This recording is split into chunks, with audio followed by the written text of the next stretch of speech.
Mesdames, Messieurs, bonsoir. Nous nous retrouvons pour la dernière livraison de la semaine de votre émission Le Grand Soir. Pendant 1h50 environ, nous aurons le bonheur de nous attarder sur deux sujets importants pour cette journée de vendredi. Déjà, c'est une journée consacrée à l'eau. Dans le monde entier, on célèbre bien entendu l'eau aujourd'hui sous la thématique l'eau pour la paix. Nous, on va essayer de questionner l'accessibilité de l'eau potable au Cameroun. Où est-ce qu'on en est finalement dans cette grosse crise de l'eau qui secoue le pays? Comment faire pour limiter les dégâts? Pouvons-nous trouver des solutions pour permettre aux Camerounais lambda d'avoir accès à de l'eau potable? Les questions que nous nous posons, et bien sûr grâce à notre panel, nous essayerons d'apporter des éléments de réponse à ces questions. Il est également important de parler de notre situation avec Internet au Cameroun depuis bientôt 2 semaines. L'accès à Internet est un véritable casse-tête chinois au Cameroun. Il faut dire que de fortes perturbations secouent le réseau et les Camerounais ne savent plus à quel sens se vouer. Le service déjà médiocre dans le passé, cette fois est devenu très compliqué. Quel impact dans le quotidien des uns et des autres? Que faut-il faire urgemment pour nous éviter ce genre de situation dans un monde où le numérique désormais occupe le devant de la scène? Voilà donc la vitrine de cette émission. Je vous invite à vous installer confortablement, juste le temps d'un détour, et puis on dit bonsoir au panel qui nous accompagne. Je le réitère pour les nouveaux téléspectateurs qui nous ont rejoints sûrement dès 17h ce soir, le 699 13 50 75. Par SMS ou par WhatsApp, vous avez la possibilité bien sûr d'apporter votre contribution à l'édifice Cameroun, et nous on se fera le bonheur bien sûr de rendre solennel toutes ces réactions. Sur ce, on va dire bonsoir au président Cyprien Olinga. J'ai inversé aujourd'hui. Et bien, Cyprien Olinga qui est avec nous, président national du FDR, qui nous accompagne pour cette dernière livraison de la semaine. Bienvenue, président. Bonsoir, Madame Dessilé. Bonsoir à mes co-discutants. Bonsoir à vous, millions de téléspectateurs à travers le monde. Je voudrais saluer de manière spéciale tous les révolutionnaires, tous les militants et sympathisants de mon parti, ô combien nombreux, qui affectionnent ce programme et qui sont devenus vraiment des fans qui nous suivent en ce moment. Je voudrais saluer justement nos compatriotes de la diaspora et de manière spéciale également la représentante en France du Front démocratique révolutionnaire qui a entamé une tournée en Europe occidentale qui a commencé hier à Lyon, Clermont-Ferrand, et qui était aujourd'hui justement à Bruxelles, qui se rendra la semaine prochaine à Hollande et au Luxembourg. Ah, le FDR est en train de faire le tour de l'Europe. Oui, j'espère que vous ne partez pas prendre l'onction non, c'est la représentante en Europe du Front qui est en train d'organiser nos compatriotes de la diaspora dans le souci justement de rendre beaucoup plus visible notre parti en hexagone. Naturellement, en attendant, ceux qui sont en train de se préparer pour l'Amérique du Nord, notamment les États-Unis et le Canada, qui sont aussi en train de s'organiser. Beaucoup de courage. Nous sommes en train de les encourager à continuer dans cette dynamique parce qu'il faut que les choses bougent. Alors, il faut que les choses bougent. Nous serons toujours là pour vous accueillir. Tant que les choses bougent, nous sommes heureux de voir le pays bouger sereinement. Tout à fait. Voilà. Bonsoir, Willy Belinga Ongola. Vous êtes diplomate. C'est toujours un plaisir de vous accueillir sur ce plateau. Bienvenue. Bonsoir, Rosalie. Bonsoir à mes très chers aînés qui sont sur ce plateau. Un bonsoir particulier au PDG du groupe Météo. Ouais. Et permettez-moi de donner un vin. Bonsoir à nos Camerounais africains qui nous regardent ce soir. Et si vous permettez, je voudrais faire un clin d'œil à mon ministre des Relations extérieures pour lui faire appel et de regarder. C'est vrai que le domaine des visas qui est un domaine réservé des États, mais nous constatons qu'au Cameroun, certains pays amis du Cameroun font déjà l'aspect des visas comme si c'était du business. Et je ne veux pas citer les noms, vous allez constater. Ils ont créé des sociétés et des rendez-vous. Dites-vous que si vous devez prendre un rendez-vous pour un visa et que vous payez au moins 100 000 francs pour un Camerounais normal, et qu'il y a peut-être que 100 Camerounais qui doivent demander le visa, ça fait combien en une journée? J'ai quand même une inquiétude. Les employés qui travaillent dans cette ambassade-là, ce sont des Camerounais ou les ressortissants de ces pays-là? Non, je ne parle pas déjà au niveau de l'ambassade. Je parle des structures déjà qu'ils ont créées à côté pour faire du business. Et qui sont là pour... la question, les employés de ces structures-là, ce sont des Camerounais ou ce sont les ressortissants de ces pays? C'est des Camerounais qui ont... Qu'est-ce qui vous étonne? C'est des Camerounais, mais ce ne sont pas des sociétés qui ont été créées par des Camerounais. C'est des expatriés qui ont créé ces sociétés. Ça veut bien que nous-mêmes, on aime se tirer des balles dans les pieds. Non, vraiment, c'est... Les Camerounais adorent se tirer des balles dans les pieds. Vraiment, c'est le vrai business. Voilà.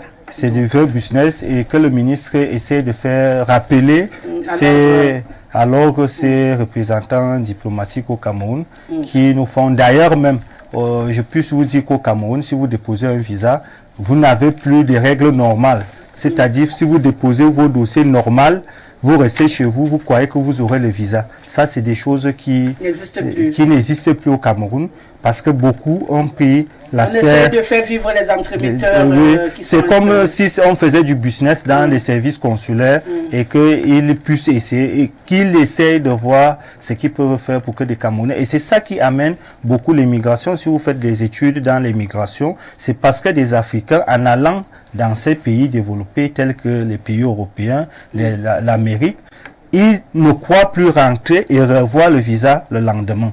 Or, il n'y a plus des échanges. Quand on veut parler des échanges commerciaux, c'est des échanges aller et retour. Or, si vous n'êtes plus rassuré que vous avez des échanges aller et retour, ça ne peut pas donner. Donc, je crois que le ministre, il comprend mieux parce que c'est un diplomate, je parle en diplomatie, donc il va revenir dans cet aspect. Non, c'est vous. C'est ce que tu me dis. C'est entre vous. Donc, vous êtes compris.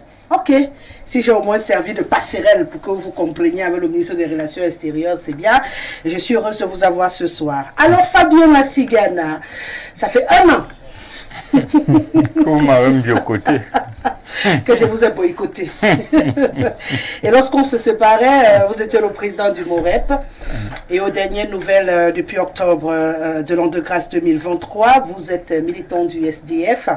Vous êtes membre national, vous êtes membre du National Executive Committee, le NEC, communément appelé pour tout le monde. Vous êtes ministre des Travaux publics et du Transport, shadow cabinet du Social Democratic Front, le parti dans lequel vous militez désormais. Donc c'est au nom du SDF que vous allez vous exprimer ce soir sur ce plateau. Bienvenue. On est à l'ère des coalitions, des pénétrations, des accouplements et des alliances. Je pense que vous êtes dans la même dynamique. Oui, les accouplements, les alliances et tout ce que vous voulez. Mais ce qui est important, c'est les Camerounais. Beaucoup de gens parlent du président, je sais pas, le Jésus-Christ et tout ça là. Aujourd'hui au Cameroun, il faut apporter un changement dans notre pays. Et les gens passent le temps à parler d'eux-mêmes, du président national, du grand président qui connaît plus que tout le monde. Ce qu'il faut faire, c'est présenter un projet pour le Camerounais. Qu'est-ce que moi, en tant qu'homme politique, moi, là où vous me voyez là, je n'ai pas besoin d'aller au SDF pour être député. L'année prochaine, aux prochaines élections où on renvoie, je suis député dans la République. Parce que je suis suffisamment connu pour être député. Mais je n'ai pas envie d'être comme peut-être lui de ceux qui a 1 ou 2 députés, juste pour jongler, machin. Je veux apporter cette... Est-ce que vous savez que je suis membre fondateur, je suis l'un de ceux qui ont créé le MRC. Je le sais. Parce que je voulais qu'on crée quelque chose en face du RDPC. Vous comprenez? Donc, bon, ça n'a pas été. J'ai vu que les gens avaient d'autres ambitions qui n'étaient pas les miennes. Je suis parti. Ça ne me gêne pas de revenir et recommencer la même chose. J'ai rencontré John Fundy. Quelque paix à son âme, quelque temps avant qu'il s'en aille. Je connais Joshua aussi, qui est un jeune que j'ai connu aux États-Unis. J'ai quand même fait 15 ans là-bas. C'était des jeunes que je connaissais. Et je crois en lui. C'est un monsieur qui veut faire quelque chose. Et on travaille ensemble. J'ai dit, mais on peut travailler ensemble pour apporter un changement dans ce pays. Ce n'est pas une histoire que Asidan avait être ministre ou président. Ou tout ce que vous voulez. J'ai 72 ans aujourd'hui. Je n'ai plus cet âge-là pour être président de la République ou tout ce que vous voulez. Apporter votre contribution. Je veux apporter ma contribution à un nouveau Cameroun. Donc c'est sur la base-là que j'ai fait, parce que j'aurais pu le faire au niveau du MOREP. J'allais être un singleton député ou peut-être un deuxième, un petit peu comme le PCRN ou machin, 2, 3 députés, machin, ça ne change absolument rien. À mon âge, je n'ai pas besoin de ça. Je vis bien chez moi, j'ai ce qu'il faut chez moi, je n'ai pas de problème pour manger ou pour vivre. Mais je veux laisser quelque chose dans ce pays. Et c'est pour ça donc que je suis donc entré, que j'ai discuté avec le chairman, père son âme, j'ai discuté avec Joshua. Je lui ai dit que moi, je ne viens pas dans ces histoires pour avoir les gros titres, tout ce que moi j'étais même surpris. C'est un journaliste qui m'a appelé que mais tu es ministre du Shadow Cabinet, ministre des Travaux publics et du transport. Bon, okay. Je suis un ingénieur en mécanique. Bon, ok, en tant qu'ingénieur, je peux me battre pour le transport ou tout ce que vous voulez, mais ce que moi je veux, c'est un changement dans ce pays. Et le changement ne dépend pas de moi. C'est-à-dire que c'est moi, comme il y a certains partis, il y a un Dieu là-bas, là, que c'est lui qui va devenir président, c'est lui qui va changer le Cameroun. Ce n'est pas ça. Ce qu'il faut, c'est que quand vous êtes travaillé ici, vous êtes bien payé et vous avez un emploi sûr et vous avez les choses sûres. Ça dit tout se passe bien. Ce n'est pas parce que moi, Fabien Asigana, je suis président ou je suis député ou tout ce que vous voulez. Donc c'est ça qui me guide donc, dans ma manière de voir à 72 ans. Bienvenue, Président. Je vais continuer de le dire. Whatever. En attendant que les esprits ne s'habituent à autre chose, c'est à ça que nous sommes habitués. Donc, bienvenue. Oui. Et bien sûr, le quatrième et non des moindres que je vais accueillir sur ce plateau, c'est le docteur Emmanuel Ngara, bien entendu, qui est enseignant à l'université. Il est expert en traitement des eaux, puisqu'il enseigne le génie chimique dans le traitement des eaux. Et bienvenue, docteur Ngara. Merci beaucoup, Madame Rosalie. Je dis merci d'abord pour votre invitation. Et je me sens honoré de faire partie d'un plateau avec des invités de qualité, comme tout ce que j'ai écouté là. Quand vous m'avez envoyé le flyer d'ailleurs, je suis allé googliser un peu tout le monde pour voir, et là je me suis dit, waouh, c'est des personnes vraiment de qualité. Et moi je pense que la plus grande richesse, ce sont les hommes. Et les hommes qu'on rencontre, c'est-à-dire que la richesse qu'on accumule, ou alors notre richesse du futur, est déterminée par la qualité des personnes qu'on rencontre pendant notre parcours. Donc je dis merci parce que j'ai l'occasion de rencontrer ces éminentes personnes. Et je suis bluffé et très enthousiasmé par le discours que j'ai suivi de M. Asigana. Franchement, ce qu'il dit, c'est ce qui devrait nous animer. Pas notre petite personne, mais le Cameroun devant. Parce que c'est ça qui reste. C'est ce que nous souhaitons et également, je le disais tantôt, aujourd'hui c'est la journée consacrée à l'eau. J'en profite encore pour appeler aux téléspectateurs d'Info Télévision que je cherche toujours un partenaire pour m'alimenter en eau. Parce qu'ici on boit beaucoup d'eau. Pour être mon partenaire dans cette émission, vous allez sûrement le remarquer. Ma bouteille elle est très particulière ce soir pour vous illustrer un tout petit peu ce à quoi vous pouvez vous attendre. Si vous nous faites confiance, vous pouvez avoir la chance d'avoir votre logo, votre bouteille, habillée ainsi aux couleurs d'Info TV et puis le grand soir à côté et qu'on ait une sorte de partenariat gagnant-gagnant. Voilà. Donc on profite de la journée de l'eau pour vous passer le petit message. Vous pouvez avoir le bonheur d'être celui-là qui va occuper cet espace-là, avoir la chance d'être le partenaire du Grand Soir et d'Info Télévision. Pour cela, il vous suffit simplement de vous rapprocher, vous appeler, le numéro qui est au bas du petit écran. On va échanger. Voilà, il y a une nouvelle année. Il faudrait qu'on ait un très bon partenaire pour nous permettre d'avoir de l'eau. Il fait très chaud et on a besoin d'eau. Hein, on a besoin d'eau dans les programmes et on pourrait, pourquoi pas, labelliser, adapter à chaque émission. Si vous acceptez évidemment de sponsoriser l'eau du matin jusqu'au soir, on pourrait adapter à chaque émission pour que vous soyez gagnant sur le coup. Voilà, c'était un petit instant pub. Une fois que je l'ai dit, je vous propose de parler d'Internet et je démarre avec vous, Dr Ngara, parce que je finis généralement par là. Mais comme l'eau va vous concerner, non, vous allez finir avec moi, comme je l'espère. Donc on va permettre aux autres de parler de l'eau avant vous. Je démarre avec vous, je le disais tantôt, les Camerounais depuis quelques jours déjà, je préfère dire plus d'une semaine, ont un souci avec Internet.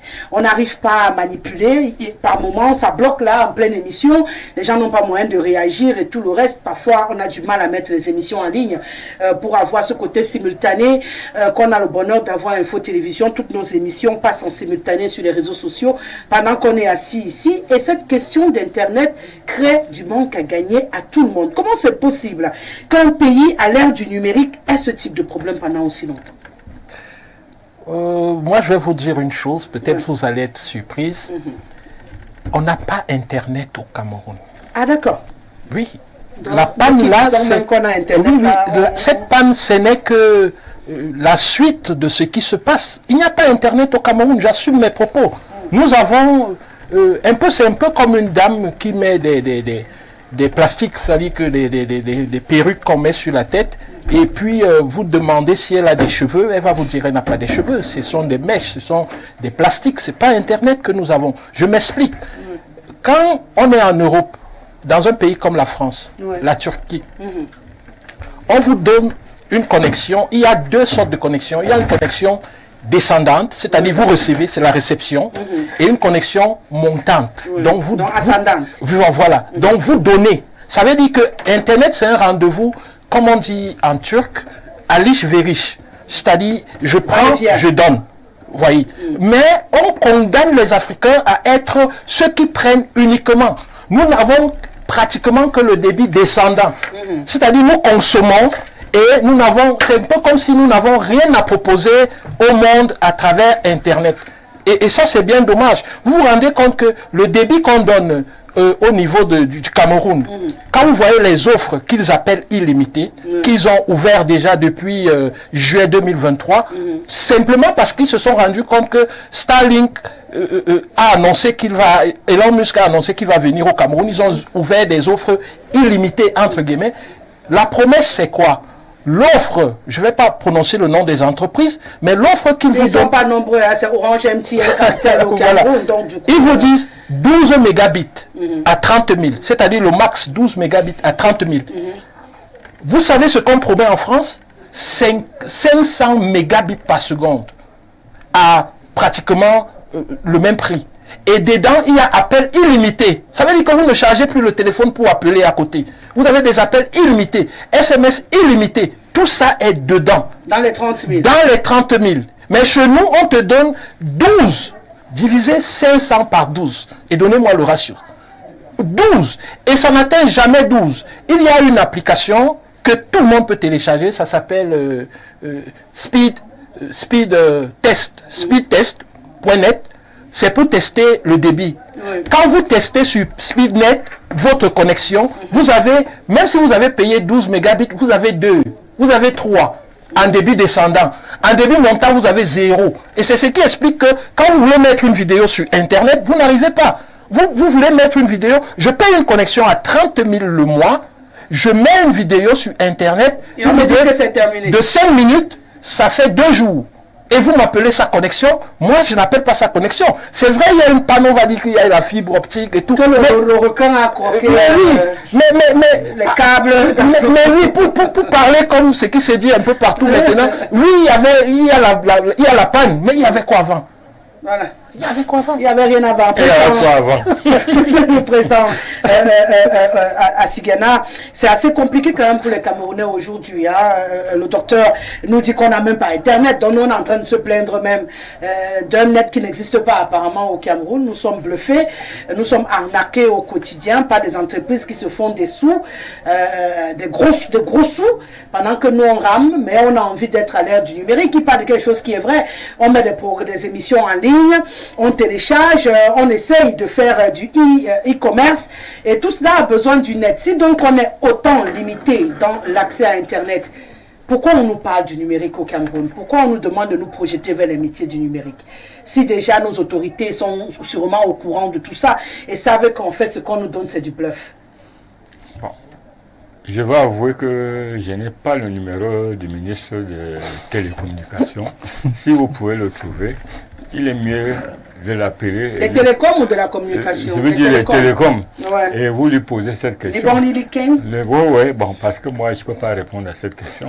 Mais en tant qu'homme politique, j'ai dit que ce que nous sommes en train de faire, si vous voyez il y a des gens qui pensent que je vais de parti à parti, je cherche là où on peut apporter quelque chose pour le peuple camerounais et pour l'Afrique, pas seulement parce que quand on parle du numérique, ce n'est pas seulement le peuple camerounais, c'est l'Afrique.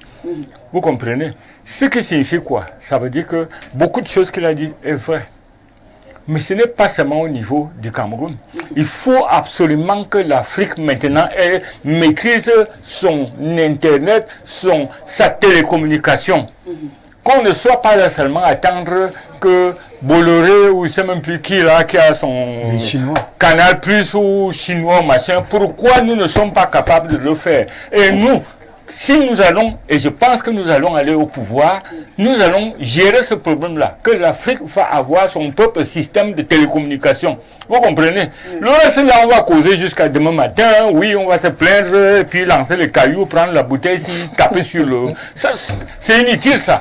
Vous comprenez, hein? Donc, moi, je n'ai même pas de réponse à ça. Moi, je suis un ingénieur en génie mécanique. Je ne suis pas un ingénieur dans les télécommunications. C'est Mais vous êtes un Camerounais qui utilise... Mais je suis un Camerounais qui veut que ça change. Et si nous prenons les choses en main, parce que nous avons un gouvernement qui vient de faire 40 ans, qui est 42 ans. En attendant que vous n'alliez au pouvoir, on va vivre avec ça comme ça. Il y a une chose qui est sûre, c'est que quand je suis arrivé ici, on vivait comme ça. Et quand on va partir d'ici, on va vivre comme ça, tant que ça ne change pas. Quand nous allons prendre les choses, ça va changer. D'accord. Donc on est condamné à fonctionner ainsi, Willy Ongola, parce que Assigana dit que c'est mort depuis, c'est enterré, et qu'on aura beau se plaindre, il n'y a rien à changer au Cameroun pour l'instant. Non, on va changer beaucoup de choses, puisque le monde est nous sommes en train de s'arrimer au monde. J'accepte les propos de mon frère, le docteur, mais ce que le docteur doit comprendre, c'est que le Cameroun vient s'arrimer au monde. Si vous vous souvenez, en 90, le Cameroun n'était pas beaucoup dans l'optique des réseaux sociaux. Beaucoup de gens n'avaient même pas de téléphone donc pour faire les appels. Donc nous sommes en train d'entrer dans le monde numérique. Et nous sommes obligés, parce que le monde fonctionne avec d'autres pays. C'est-à-dire nous sommes dans un monde planétaire. Nous n'allons pas rester en arrière en disant non, nous allons toujours continuer comme d'habitude. Donc, et dites-vous que parfois, des bailleurs de fonds nous imposent certains rythmes de fonctionnement. Et on n'était pas préparé à ça. Et la deuxième des choses, il y a beaucoup de corruption dans ce que nous appelons des marchés publics. Comment puissiez-vous comprendre qu'à moins de 10 ans des fils optiques, on vient vous parler de panne? Ça veut dire que ça n'a pas été bien préparé au départ. Les qui ont fait ces travaux, quelle était la garantie de la société qui a gagné le marché? Ils ont livré même quand? Moi, je crois que ça n'était même pas encore 5 ans de livraison de le fil optique.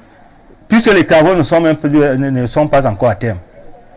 On nous parle, il y a des pannes. Ça veut dire que demain, ça sera quoi? Pourquoi? Parce que c'est un Camerounais tapis dans l'ombre qui veulent faire tomber soit le président Paul Biya ou bien qui veulent montrer que le Cameroun ne peut pas s'arrimer au monde. On dit, nous, ce qui nous intéresse, c'est l'argent, ce que j'aime appeler la corruption. Et regardez parfois des sociétés compétentes, ce n'est pas ces sociétés qui gagnent les marchés au Cameroun. Ceux qui viennent au Cameroun, c'est des sociétés qui ne sont pas parfois compétentes, qui sont... qui les recrutent? Non, qui sont parfois les prêtres, non. C'est ces gens qui sont à la manœuvre qu'on a essayé de donner le pouvoir de gestion de certains marchés, qui recrutent et qui attendent les contreparties, c'est qu'on nous appelons les sous-tables, et qui gagnent ces marchés. Si vous regardez par exemple en Chine, la société qui a gagné le marché au Cameroun et la société qui exerce le système de fil optique en Chine, ce n'est pas la même société. Est-ce qu'en Chine, ils ont les mêmes problèmes qu'au Cameroun? On ne connaît même pas la société là en Chine. Si vous faites les recherches, on va vous dire qu'il y a eu des prêtres non parfois, mais un blanc devant. Et le Camerounais lui-même, il est derrière. Donc, on le sait. Moi, j'ai dit, j'attire l'attention. Mais pourquoi vous parlez donc des bailleurs de fonds? Non, j'ai parlé cas de figure. J'ai parlé des bailleurs de fonds, j'ai dit, il y a des lignes de financement. Quand il y a ces lignes... 95. Non, bon, ça c'est au niveau du Cameroun. Au niveau international des lignes de financement, je prends le cas de quand il y a eu Covid, tous les pays membres des Nations Unies étaient obligés d'ancrer dans ces lignes de financement que tu aies les cas de Covid ou pas, parce que l'argent était disponible. Ça veut dire que nous aussi, nous sommes ancrés comme ça parfois sans préparer la population. Quand je dis préparer, que ce soit au niveau de la formation, que ce soit au niveau de la culture, donc de la gestion. Quand vous regardez la gestion des réseaux sociaux au Cameroun, c'est parce que nous n'étions pas préparés. Vous voyez les enfants qui sont à la maison, ils sont dans les réseaux sociaux, ils publient de tout et de rien. C'est comme les Enyo. Les gens utilisent sans faire de l'économie de l'électricité parce qu'on ne nous a pas cultivé à la gestion de l'électricité. Ça veut dire pour faire les réserves de l'énergie. La même chose avec l'Internet. Et l'eau également. Et l'eau également. On a compris. Et M. Cyprien Oliga, vous avez l'air très concentré. Qu'est-ce qu'il y a? C'est qui disent vous n'êtes pas d'accord? Disons partiellement d'accord. Partiellement. Partiellement parce que il a dit que nous n'étions pas préparés. Oui, on est donc préparé à quoi? Est-ce qu'il faut une préparation précise pour entrer dans un monde numérique qui, lui-même il a parlé tout à l'heure, nous sommes dans un monde planétaire. Président, quand je dis préparer, donnez-moi 10 ingénieurs camerounais qui peuvent utiliser ou poser les fils optiques ou en fait fabrication de fils optiques au Cameroun. Bon, c'est pour ça que nous avons pris les Chinois, que nous avons trouvé tous les ingénieurs pour le fil optique, c'était des Chinois. Et c'est pour cette raison que... Pour dire que on n'était pas préparé. Non, c'est pas une affaire de préparation. Ce que le grand frère dit, ce que je veux dire, c'est que c'est pas une affaire d'être préparé. Ce n'est pas le fait d'avoir pris des Chinois qui fait que là où les autres achètent à 30 500 mégabits, que nous achetions à 12. Nous achetions 12 au même prix. C'est pas le coût est plus élevé. Parce que nous n'étions pas préparés. Au niveau de l'entreprise, nous exportons... Laissez-moi argumenter. Je ne suis pas d'accord avec vous. Ce que je vais dire effectivement, c'est que la panne dont on parle, parce que j'ai entendu dire dans certains médias, y compris internationaux, que cette panne est une panne qui est observable chez nous et qui fait des ravages. Mais également que la même panne a été observée dans les pays d'Afrique de l'Ouest, notamment en Côte d'Ivoire et ailleurs.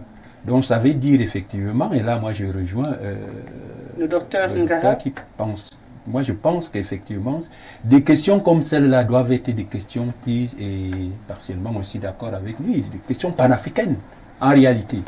Moi je pense effectivement que ce sont des questions qui doivent être prises en compte au niveau africain. C'est vrai qu'à un moment donné, on nous avait fait comprendre que l'une des raisons pour lesquelles les puissances, un certain nombre de puissances, ont décidé de tuer le colonel Kadhafi, c'est parce qu'à un moment donné, il avait des projets, par exemple, des satellites qui devaient alimenter toute l'Afrique en matière d'Internet, des télécoms. Je pense aussi que, moi je suis un panafricaniste, le FDR est un parti révolutionnaire et surtout d'inspiration panafricaniste. C'est-à-dire qu'effectivement, il ne faut pas raisonner au niveau micro, il faut raisonner au niveau africain. Et je suis de ceux qui pensent effectivement qu'il faut mettre en place un certain nombre de politiques qui couvrent l'ensemble de l'Afrique et que nous ne soyons pas toujours obligés justement pour avoir Internet, déjà je suis d'accord avec vous, d'aller chercher les Chinois. Et je pense également que si nous mettons en place donc, ces politiques à l'échelle panafricaine, on peut, si nous n'avons pas nous des ingénieurs en télécom, on peut les trouver en Afrique du Sud, on peut les trouver en Algérie. Donc, une politique panafricaine nous permettra justement d'avoir aussi des satellites à notre niveau pour couvrir l'ensemble de l'Afrique. Vous savez que... Seul on ne peut pas. Non, seul on ne peut pas. Il y a des pesanteurs. Voyez-vous, observez, en dehors d'Internet, vous pensez qu'un système, un gouvernement, prenons le Cameroun, un système qui est dirigé depuis 42 ans par un seul individu peut apporter quel genre d'innovation? un système qui est dirigé depuis 1960, je dirais même 1958, à peu près par les mêmes personnes. Vous croyez que ce système est capable d'innover?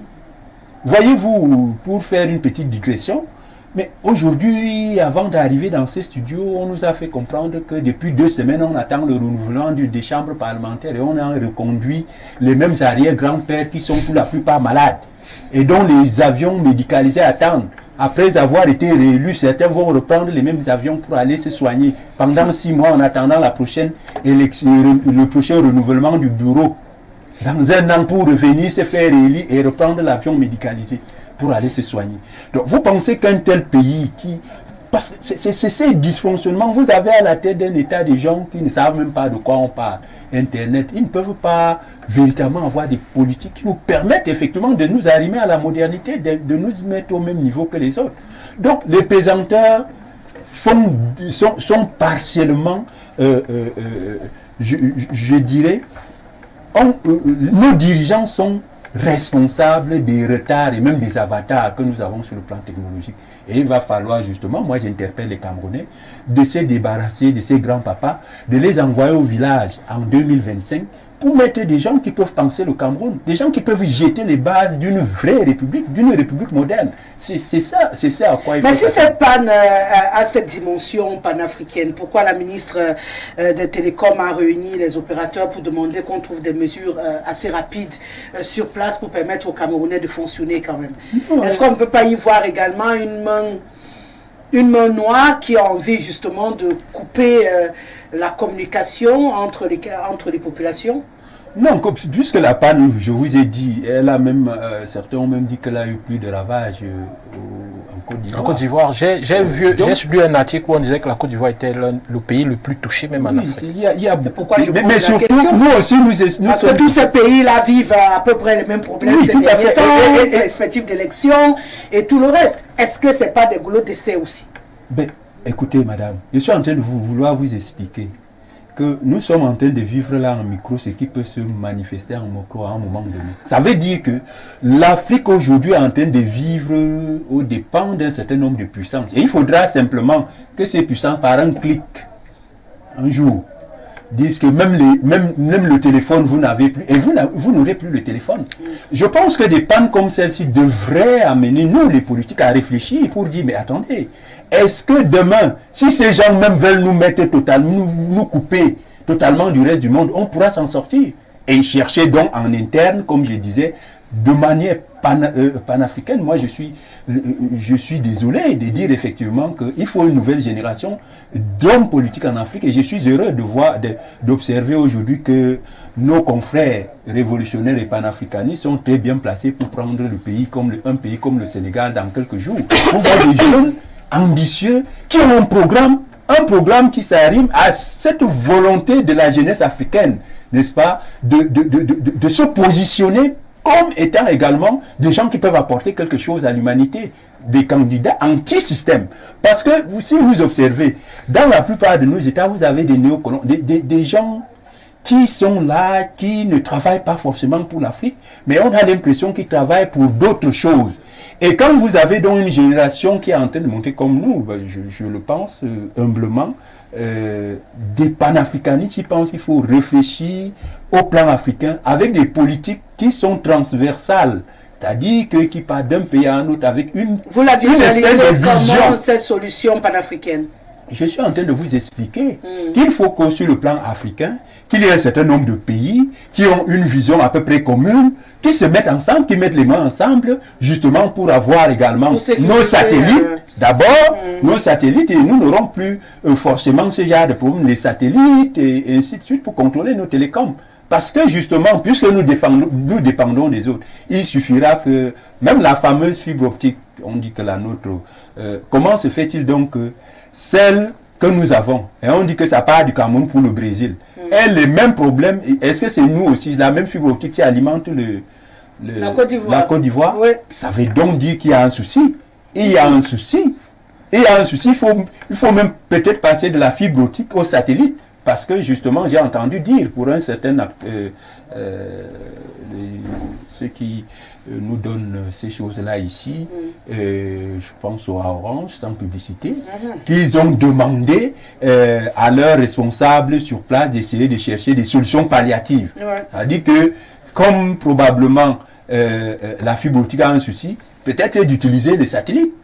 D'utiliser le satellite. Oui, puisque c'est le business. Bon, maintenant, est-ce que c'est fait? Puisque jusqu'à date, effectivement, vous avez raison. Moi, j'ai de la peine à utiliser Internet, j'ai de la peine à envoyer des vidéos, alors c'est grave. C'est très grave, on ne peut pas télécharger, ça tourne indéfiniment et vous n'avez pas de solution. Moi, j'ai dit que la solution passera par la mutualisation, justement, des énergies, la mutualisation des moyens des pays africains qui acceptent, justement, sortir notre Afrique, l'Afrique de la domination qui a trop duré.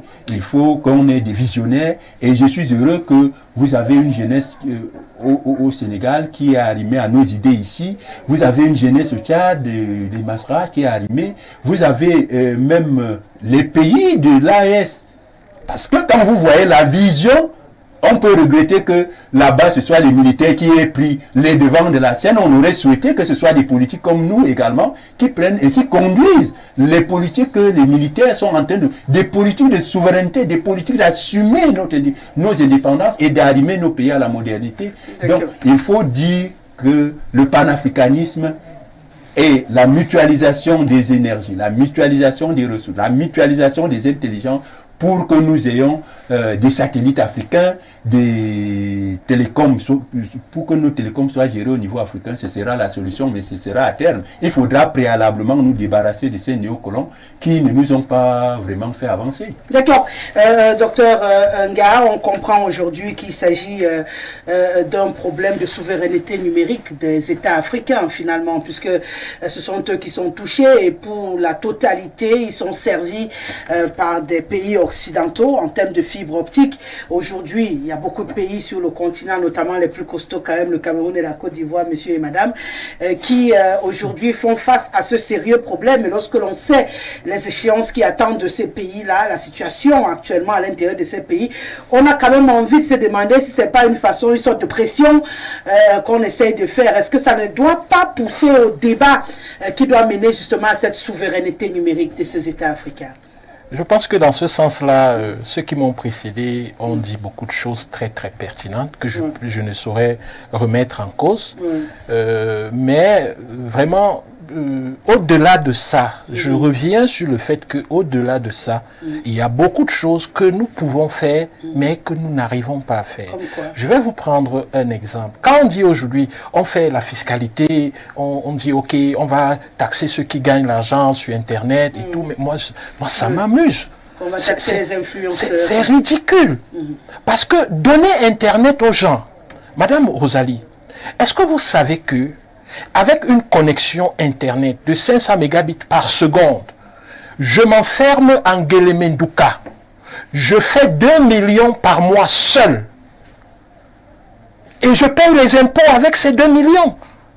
Par mois seul, je m'enferme en Guélémendouka avec les connaissances que j'ai. Je peux tout faire. Je veux juste Internet. Mais je ne comprends pas comment... C'est ça le truc, quoi. Donc, vraiment, il faut qu'on nous... En fait, tout est d'abord fait pour qu'on ne puisse pas véritablement jouir de ce numérique-là. Oui, on se contente des pacotilles. On se dit, non, les entreprises, là, peut-être payent les impôts. Ça ne représente rien. Donnez le vrai Internet aux Camerounais et je vous assure, des gars vont faire de l'argent et la compétition est mondiale. Madame Rosalie, je suis ingénieur dans l'eau. Je n'affronte pas les ingénieurs camerounais uniquement. La compétition, elle est mondiale. Si je suis bon, je déclasse, je prends le travail à un ingénieur américain. Si je suis bon, je l'arrache à un Chinois, je l'arrache à un Indien. Mais pour le faire, c'est sur Internet. Vous voyez ce que je veux dire? Oui. J'ai fait des travaux. C'est là-bas que la rencontre se fait. C'est là-bas que le combat se passe. J'ai fait des travaux comme freelance pendant que je faisais mes études en Turquie. Mais il m'est arrivé de faire des revenus de près de $2000 mensuels, juste sur Internet en tant que freelance, enfermé dans ma chambre d'étudiant. Vous voyez ce que je veux dire? Et ça, c'est pas exclu pour un Camerounais s'il a Internet. Et comme le président Cyprien, monsieur Cyprien Olinga le disait, on a besoin de ça. Il faut cette mutualisation-là. Et on ne peut pas se contenter des pacotilles. Non. Donner la possibilité à tout le monde. Et je m'inscris un peu, je suis un peu contre ce que monsieur Bellinga disait sur les compétences. Franchement, je vous assure, le Cameroun a des compétences terribles. Peut-être même le problème du Cameroun, j'en suis venu à le penser.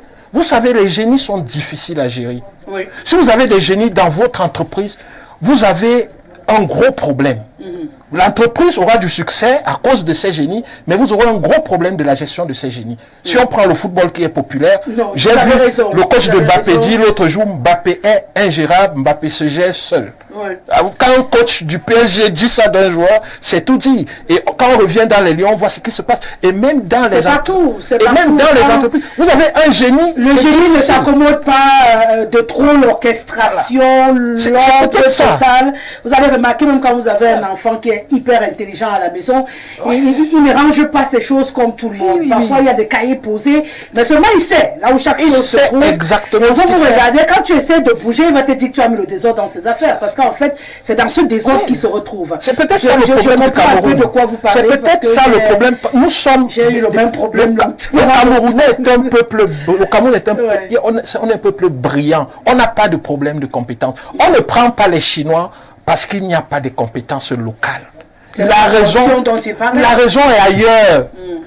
Même dans le domaine de l'eau dont on va parler tout à l'heure, on ne prend pas des gens à l'extérieur parce qu'ils manquent de compétences.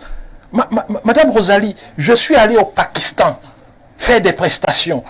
Je fais des consultations dans des entreprises américaines de haut niveau. J'ai fait des projets où on prend le WC, on remet ça dans les bouteilles et vous buvez sans danger. Oui, j'ai suivi un projet pareil depuis Banganté, quand Ketia Cortez était maire de ce côté-là. On a du travail. Les urines des gens dans les toilettes pour recycler. On a du travail. C'est vrai que ça fait peur quand tu vois, mais... Il y a des compétences, mais pourquoi on ne les utilise pas? Il y a un problème. Le problème, il est ailleurs. Et il y a, franchement, c'est... Quand vous regardez les Camerounais, et moi j'enseigne des étudiants, quand vous regardez les gars, ce qu'ils sont en mesure de faire, on a juste besoin d'être bien coachés. L'équipe est prête. Ça nous renvoie à la gouvernance qui est interpellée par tout le monde sur ce plateau.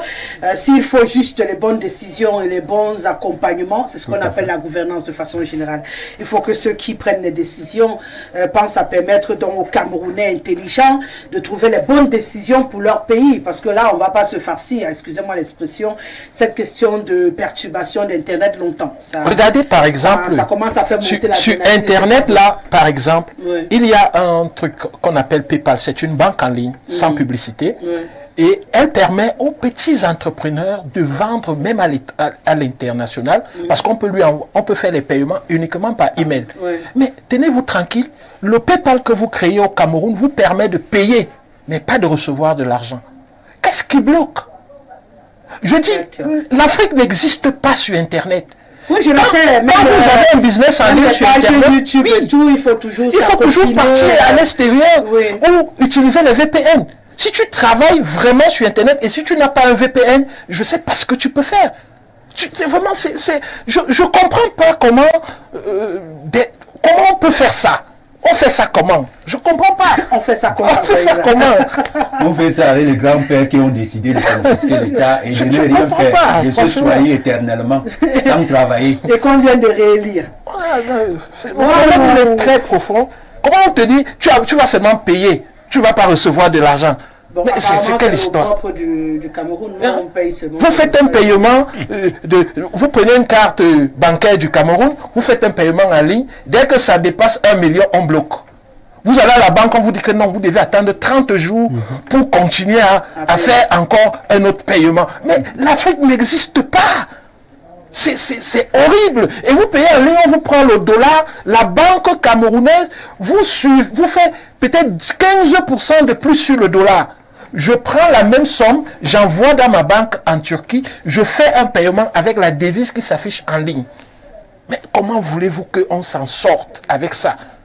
tout coûte cher chez les pauvres. Tout coûte moins cher chez les riches. Mais comment voulez-vous que le pauvre devienne riche un jour? Riche qui crée ces choses et qui propose aux pauvres. Il n'est pas venu chez le pauvre pour que le pauvre devienne facilement riche. Lui vient prendre chez le pauvre pour devenir riche. Rarement, j'accuse quelqu'un d'extérieur quand j'ai des problèmes. Parce que ça, c'est le danger dans lequel, quand on tombe, on est fini. Nous sommes responsables de nos problèmes et nous pouvons prendre des mesures. Vous pensez que si peut-être les autorités rencontrent les dirigeants de PayPal et disent que je veux que pour les Camerounais, qu'on puisse aussi recevoir de l'argent par PayPal, ça se fait en 2 jours. Non, là, je ne suis pas technicien. 1 million, quand on te bloque là, tu ne peux pas payer plus d'1 million. Vous me dites que c'est les étrangers qui font ça? C'est nous. Ce sont nos banques. Et je suis allé à la banque. J'ai dit, mais non, vous ne pouvez pas, j'ai besoin de... Ils m'ont dit, c'est la loi. Ils m'ont même montré un article parce que je les ai mis mal à l'aise. Ils m'ont montré... Je voulais vous répondre avant d'arriver à ce niveau. Je voulais dire que je n'ai pas dit qu'il n'y a pas des ingénieurs camerounais dans ce domaine. Mais au Cameroun, nous avons un problème. Le premier problème de l'homme camerounais, comme j'ai parlé de culture, on nous a inculqué des valeurs bureaucratiques. C'est-à-dire, tout Camerounais aspire à entrer à la fonction publique. Très difficilement de trouver un Camerounais qui cherche à créer une entreprise ou une société, etc. Ils sont très nombreux à le faire désormais. Vous pouvez pas prenez bien les statistiques. Ça a changé. Prenez bien les statistiques. Je vais vous donner un exemple. Vous avez parlé de la loi. C'est qu'ils ont les établissements. Il y a une différence avec quelqu'un qui a un établissement et une société. Beaucoup de Camerounais ont les établissements. L'établissement ne peut pas faire un marché d'1 milliard. Mais que déjà le petit marché qu'ils veulent faire, que ce soit possible, ce qu'on est en train de le petit marché même, prenons le cas de fil optique. Est-ce que quelqu'un qui a un établissement peut faire un marché de fil optique? Il y en a qui ont des sociétés donc. Monsieur Belinga, on ne peut pas donner... L'établissement peut faire un marché de 10 000 milliards. Et puis, les établissements c'est ta crédibilité au niveau des banques. Par rapport à ton chiffre. Et puis, c'est le vécu. C'est le vécu qui donne la confiance. C'est un établissement. Il dit établissement, mais c'est des sociétés. C'est un établissement. À mon avis, le débat n'est pas là. Parce que c'est le vécu qui donne la confiance. Monsieur Belinga, pourquoi je vous donne 5 000 fois que je vous ai donné 1000 francs? Ces ingénieurs camerounais, quand ils arrivent, parfois ils ne sont pas connus par ceux qui sont passés des politiciens qui peuvent les recruter. Non. Ils sont au quartier, parfois ils attendent qu'on peut les recruter à la fonction publique. Or, il faut créer un cadre. C'est pour ça que le chef de l'État encourage les jeunes à créer... encourage un taux DPC. Et puisque la plupart des hommes, il a dit quelque chose de fondamental tout à l'heure, madame. C'est pour cette raison que dans le programme de mon parti, nous pensons qu'il faut revoir, même la diaspora là, vous avez un gisement d'intelligence qui, mise à contribution pour le développement du pays, nous sort vraiment de l'ornier en moins de 10 ans. Mais il suffit donc justement de manager ces génies. La fameuse loi sur la nationalité est un problème.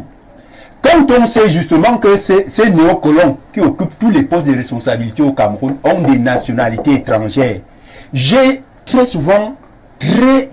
n'ai pas très souvent compris pourquoi ils font cette obstruction à ces ingénieurs, à ces talents qui sont dans la diaspora et qui sont pour la plupart, et nombreux, sont même ceux qui veulent rentrer pour essayer de faire quelque chose pour le développement de leur pays. Mais quand ils arrivent, c'est cette bande de personnes qui nous dirigent avec les méthodes de Mathusalem, qui veulent justement ramener ces génies d'abord dans leur coquille du RDPC, qui ne renvoie à rien de sérieux.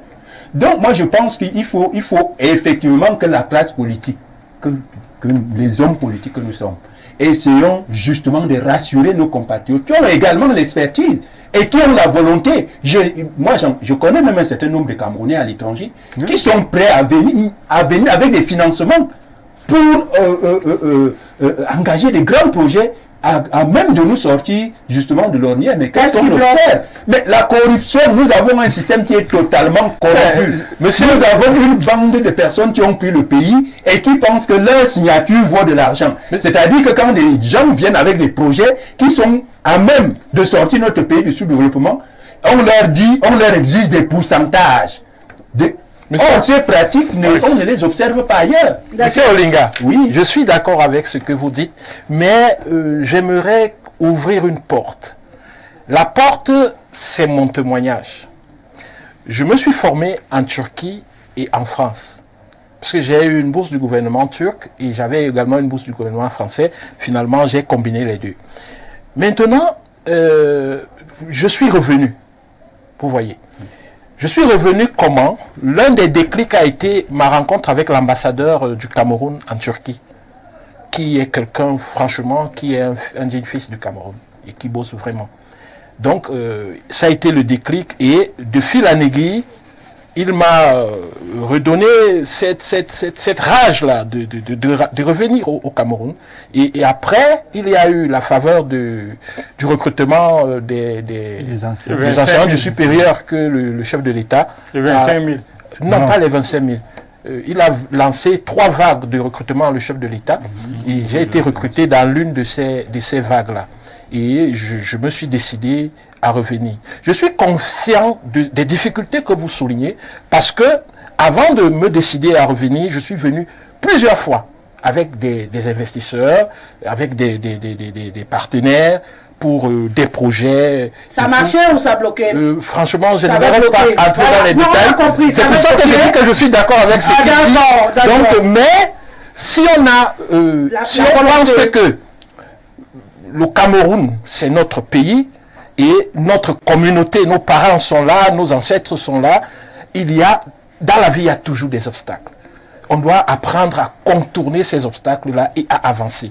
On doit apprendre à faire que le vent tourne en notre faveur. Nous sommes obligés de le faire. Parce que depuis que je suis là, ça n'a pas été facile, mais je vous assure que je m'arrange pour que le vent tourne en ma faveur. C'est un peu mon leitmotiv. Je me dis, je ne vous représente rien, c'est le Cameroun, on fonce et on voit ce que ça donne. Et jusque-là, peut-être, hors antenne, on va discuter plus. Il y a eu plein de résultats très positifs. Ce que vous dites là. Et à la fin de la journée, beaucoup de gens vous aident. Il y a un ami qui est venu ici avec un projet d'eau, puisqu'on parlera d'eau. On parlera d'eau. Il y a un autre qui est venu avec un projet de port sec. Il a tout fait avec des financements qui devaient, ses partenaires anglais et suisses, parce que c'est un Camerounais, mais qui a pris la nationalité suisse, qui est venu, qui a traîné avec ce projet de près de 30 milliards de francs pour un projet de port sec à Edea. Et vous savez ce qu'on lui a demandé, on tournait en rond là, 4 milliards pour que quelqu'un signe. 4 milliards. Et il leur a dit que les Anglais ne connaissent pas ce genre de choses. Ils ne connaissent pas que pour qu'on signe, pour qu'une autorité vous signe un agrément pour le progrès de la nation, pour votre pays, on doit l'acheter. Monsieur Olinga, je vais peut-être vous décevoir, mais ça se passe comme ça presque dans tous les pays. Oui. Et maintenant, l'intelligence voudrait que, en fait, quand vous rencontrez quelqu'un ou un homme politique, et même vous êtes un homme politique, vous avez un projet. L'homme politique quitte Yaoundé pour aller à Douala. Vous le rencontrez à Edea et vous lui dites les mangues sont plus mûres à Kribi. Allons à Kribi. Il est en train d'aller à Douala. Pour qu'il vous écoute, il vous faut manager. Parce qu'il a un projet. Ouais. Et son projet n'est pas bête aussi. Il a ce que je dis. Il a mis son projet. Et vous êtes un homme politique, vous avez un projet. Si je vous rencontre tout à l'heure et je veux vous dire, allons à Kribi, les mangues sont plus mûres là-bas, il va falloir qu'on s'asseye toute une soirée. Oui, mais et il va falloir que j'ai l'intelligence de vous convaincre. Je suis partiellement d'accord avec vous. Sauf que les options politiques que nous choisissons dans la vie, moi j'ai choisi l'option révolutionnaire et sankariste. C'est-à-dire l'intérêt du pays avant tout. Et moi, je suis de ceux qui pensent que, justement, si pour l'intérêt du Cameroun, j'ai mon projet, c'est lui d'aller à Douala, et que, arrivé à Edea, je me rends compte que vous me dites que, pour que le Cameroun soit encore meilleur, c'est Kribi, je change. Ce n'est qu'une déclaration, monsieur Olinga. Non, c'est pas une déclaration. S'il vous plaît. Vous avez la parole. Merci, je croyais que c'est confisqué. Mais il y a une chose qui est vraie. Je croyais qu'on parlait. Oui, on parle d'Internet. D'Internet et tout ça. Là. Maintenant, on va un peu. Parce que même quand on va un peu à Lolo, il n'existe pas quelque chose. En commençant d'abord pour la double nationalité. Je ne pense pas en tant qu'homme politique, que l'histoire de double nationalité a à voir quelque chose à empêcher. Même les Bonaki bavardent beaucoup là. Il veut venir au Cameroun quand il veut. Rien ne va lui interdire de venir au Cameroun. Mais les gars veulent être président de la République du Cameroun. C'est pour ça qu'ils veulent la nationalité. Moi, en tant qu'homme politique, vous ne pouvez pas être président de la République du Cameroun. Moi, j'ai vécu 25 ans hors de ce pays. J'ai tous les papiers, j'ai mon green card américain et j'ai refusé de devenir citoyen américain parce qu'il me disait un jour, peut-être je peux vouloir être président de cette République. Donc, moi, je ne vois pas un problème dans cette histoire de... Non, monsieur Sigana, moi, je vous ai laissé... Non, ces gens qui veulent venir investir ne sont pas... Il n'y a personne, il n'existe personne qui peut venir dire que j'ai des Américains ou des Chinois qui ont des milliards. Parce que pour investir, je suis un ingénieur. Je suis un ingénieur de formation. Et j'ai mon... Vous avez dit que les gens qui sont ingénieurs pour être président de la République. J'ai mon MBA. On a dit ça. Vous comprenez? Il faut piloter les ingénieurs chinois. Même les Chinois ont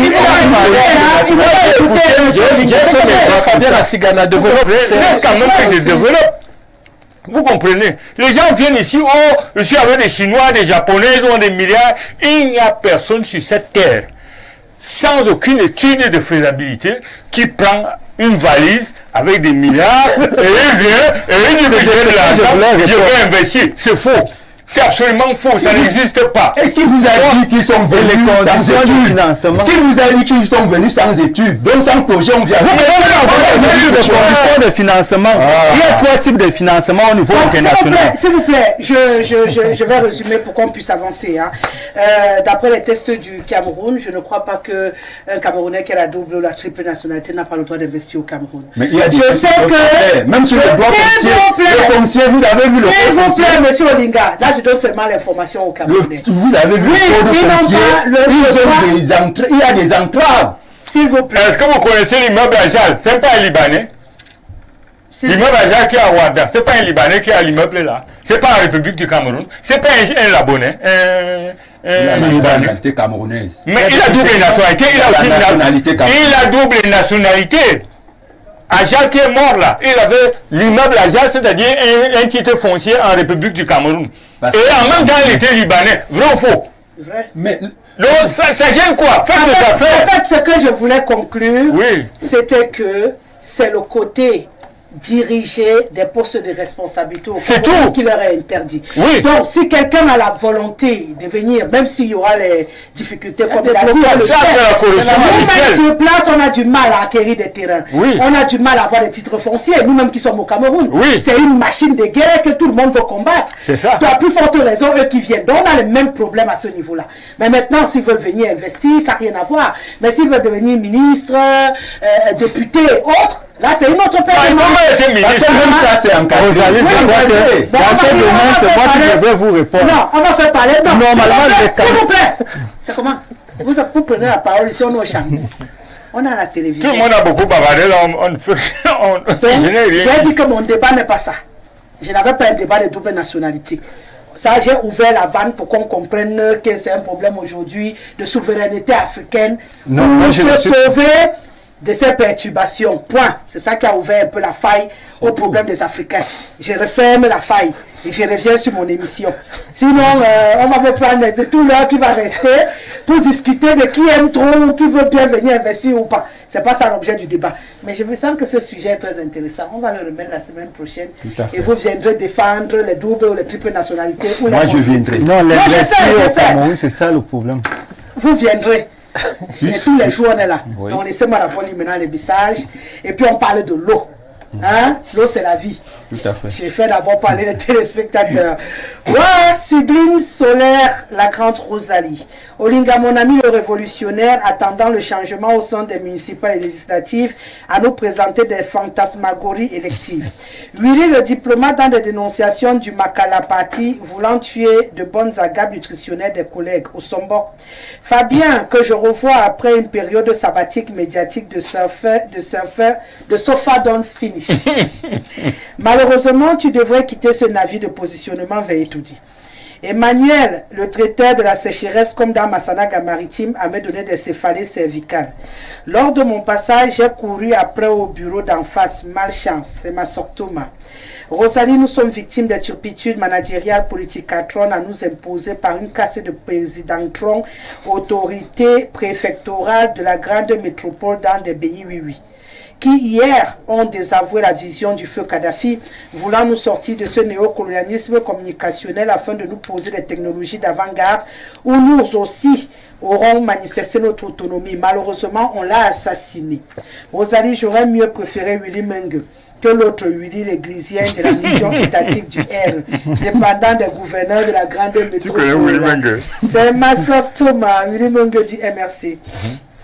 Rosalie, bonsoir à tes panélistes, ma chère. Le Cameroun est un pays béni. Dans le monde entier, on découvre. Il est facile de les recenser et ils feront le travail. C'est Kanke Kenyé qui nous écrit ce soir. Vraiment, Rosalie, que l'on arrête d'abattadir les Camerounais en matière d'Internet. Le Cameroun progresse à pas de caméléon. Premièrement, il n'y a pas de 4G dans ce pays. Nous sommes encore plus ou moins à la deuxième génération, avec une vitesse de consommation qui est encore le kilobit par seconde, quand d'autres pays africains sont au gigabit par seconde. Je voudrais juste attirer l'attention des Camerounais que nous sommes dans une guerre où les propriétaires sont armés avec le nucléaire et nous avec les mousquets. C'est Gauthier depuis Mendon à Yaoundé. On va se rendre à Montréal, c'est au Canada. Bonsoir Rosalie, le câble Internet dans l'océan est géré par un organisme international. Cette panne ne dépend pas du Cameroun. Il faut aussi savoir que la transmission d'Internet par satellite ne peut pas offrir Internet haute vitesse. Merci. C'est Alain Gibmont depuis Montréal qui nous écrit ce soir. À présent, on va aux États-Unis d'Amérique ce soir. Bonsoir Rosalie, je suis contracteur technique dans la production des appareils électroniques d'Internet et informaticien. Ce qui est sûr, c'est que sans énergie alimentaire ou Internet, cela rend la vie plus difficile, ça c'est clair. Si les ambassades ici nous permettent de nous inscrire pour voter en 2025, je vote pour M. Olinga. C'est Blondel depuis les États-Unis d'Amérique. Bonsoir le plateau, c'est William Dahala. L'esclavage, c'est quand tu fais croire à quelqu'un qu'il est libre alors qu'il dépend de tes humeurs. Tant que l'Afrique sera dirigée par des bébés colons qui auront toujours ces problèmes-là, vive AES. Autre réaction, il y avait quoi avant? Voilà la posologie pour sortir de tout ce marasme. 42 ans dans le noir. Le Cameroun a besoin d'un homme d'État qui va nous permettre d'oublier les 34 ans de retard et l'obscurantisme, redorer l'image du Cameroun, rendre les Camerounais propriétaires du Cameroun sur le plan politique, économique, culturel et social. C'est Achille depuis Fumbot qui dit que c'est ce qu'il faut. Bonsoir le riche panel, je suis Solange de Fougerolles. Un bonsoir particulier à monsieur Assigana, un faux opposant qui n'apparaît qu'à la veille des élections. C'est ce genre de parti politique qui vient distraire le peuple. Bientôt, ils seront comme les femmes de la saison cacaoyère qui vont en mariage quand il y a le produit. Vous irez en prison après le régime de Biya. Mais on mange, non? Allez, on sera en prison en Côte d'Ivoire. Salut à tous, le RDPC rend fou, hein. Ce monsieur du RDPC voit les complots contre Biya partout. Cette panne a touché une bonne partie de l'Afrique. Je vis à Abidjan et cela fait une semaine que je n'arrive pas à transférer de l'argent au Cameroun. Informez-vous avant d'aller sur les plateaux accusés. C'est Thérèse qui nous écrit depuis Abidjan. Bonsoir ma belle Rosalie. Félicitations pour le management de l'émission. Ces jours-ci, vous ne faites plus votre clin d'œil à la fin de l'émission. Je vais recommencer. Hein. Allez, on va ressortir du pays. Où est-ce qu'on va cette fois? On va aux Émirats arabes. Oui, loin là-bas. Je ne peux pas voyager en paix dans mon émission. Loin là-bas. Je suis au Cameroun, je fais le tour du monde tous les soirs. Laisse-moi poursuivre mon voyage. Je suis maintenant aux Émirats arabes. Bonsoir Rosalie. S'il vous plaît, invitez-nous les gens qui peuvent nous apprendre des choses, pas ceux qui viennent se faire la pub. 20 minutes de salutations. Oui, c'est moi qui permets. C'est moi qui permets, même si c'est 30 minutes. Ce sont mes salutations. C'est comment? Donc si Eddie Assigana parle de son parti, Olinga parle, le docteur parle, l'autre parle, où est le problème? Ça c'est chez les Blancs qu'on dit bonsoir, bonsoir, bonsoir, on commence à bavarder. Nous sommes en Afrique, on est habitué à causer d'abord. avant de commencer les hostilités. C'est ça, non, président? Voilà, donc laissez-nous causer. Regardez les débats de Blanc où on dit seulement bonsoir, bonsoir, bonsoir, on bavate. Nous, ici, on dit d'abord, tu as bien dormi? Est-ce que ça va bien? Madame, ça va bien. Voilà. Et les enfants? On discute. Et la chèvre et le mouton. Voilà. Dites au monsieur qui se prend pour un diplomate là que c'est une honte, qu'ils ne connaissent pas les prix de visa fixés par le Cameroun. Visa d'entrée au 237, c'est 110 000. Qui a parlé des prix ici? Non. Ça veut dire qu'il n'a pas compris. Ça veut dire que vous n'avez rien entendu de ce qu'il a dit. N'appelez pas s'il vous plaît, uniquement par SMS ou par WhatsApp. Bonsoir Alda. Merci pour le clin d'œil. Autre réaction, ça c'est de quel côté? Bon, je vais lire. À l'aube de sa souveraineté totale et réelle, mais surtout à l'entrée du nouvel ère, l'Afrique connaît les dernières menaces et attaques dévoilées, économiques, politiques, numériques, spirituelles, par les impérialistes et néocolons. Concernant les perturbations Internet, il va de soi que ce sont des attaques de ceux-là, impérialistes, qui veulent recoloniser l'Afrique et les Africains de plus en plus éveillés. Et nous savons aujourd'hui que le domaine digital contribue à près de 90% à l'émancipation des individus et de fait un bon moyen pour contrôler les masses. Vous savez aujourd'hui que le patron de SpaceX et de X Twitter a développé un nouveau service d'accès à Internet par satellite développé par sa multinationale SpaceX qui offre un accès à Internet haut débit et donc une meilleure bande passante, sans perturbation et surtout avec peu de latence. Cette nouvelle technologie est depuis 1 an en voie de se développer en Afrique, notamment dans plusieurs pays, y compris le Cameroun, et donc devient le nouvel étendard politico-économique pour amadouer et recoloniser mentalement les Africains. Le guide libyen M. Kadhafi avait un projet global de libération totale de l'Afrique qui comprenait justement un satellite propre à l'Afrique. Malheureusement, il a été assassiné par ces occidentaux impérialistes avec l'aide de certains dirigeants africains proches de lui, qui n'avaient et n'ont jamais pu avoir une main de contrôle sur lui. Donc, ouvrez les yeux. Bonsoir à toi Rosalie, la 5500 volts de la modération, toujours posée et disposée, très très ravissante ce soir. Et bonsoir à ton panel. Vraiment, Internet dans ce pays, c'est n'importe quoi. À peine chargé, tu vois une ou deux vidéos, quand tu reçois un message que ta connexion est finie. Le pays va nous tuer, vivons seulement. C'est même ça qui me fatigue, mon frère. Et comme je suis toujours connecté. Bonsoir Rosalie, cette paralysie met juste en évidence la bouffonnerie que sont les pays africains. Rosalie et les voyous que nous avons pour opérateurs économiques qui ne sont pas étrangers. Réseau dérange, mais lorsque tu souscris à un forfait, celui-ci est validé rapidement, sachant que tu ne pourras même pas utiliser les 1/5 de ce forfait. MTN avait un système qui permettait de prêter du crédit jusqu'à un seuil. Tant que le seuil n'est pas atteint, vous pouvez faire le transfert et prêter simultanément sans avoir besoin de rembourser toute la dette. Maintenant, pour prêter, il faut payer toute la dette. Tu vois à quel point ces salauds ne se battent que pour leurs intérêts, alors qu'ils créent du désagrément pour les utilisateurs. Ils nous arnaquent et nos grabataires ne font rien. Les voyous du machin des consommateurs ne font rien. Les gens sont laissés à l'abandon. Pourquoi ne pas opter pour Starlink et Elon Musk qui a une connexion satellite haut débit qui en ce moment guide les drones en Ukraine. Rosalie, tant que les nazis seront là, ce pays ne sera jamais en paix. C'est Franck depuis Emana. Vous êtes inspirés ce soir, hein, mes amis. Bon, Zumba, ne viens pas me créer les actualités qui n'est pas demandées ici. C'est comment même avec les politiciens dans ma vie. Bonsoir, bien vouloir parler du sujet. Le débat est axé sur un fort impact de perturbation. C'est quoi avec la double nationalité? Bonsoir, bonne émission. Je voudrais avoir le numéro de l'ingénieur en eau. C'est un set depuis EDIA. Bonsoir à vous, moi c'est Martin, s'il vous plaît j'ai un mot à dire, si vous me le permettez bien sûr. En effet, cette histoire d'internet ne vient pas en Afrique ni au Cameroun. Pour connaître le Cameroun, il faut d'abord connaître les problèmes du monde entier. Donc c'est un peu ça.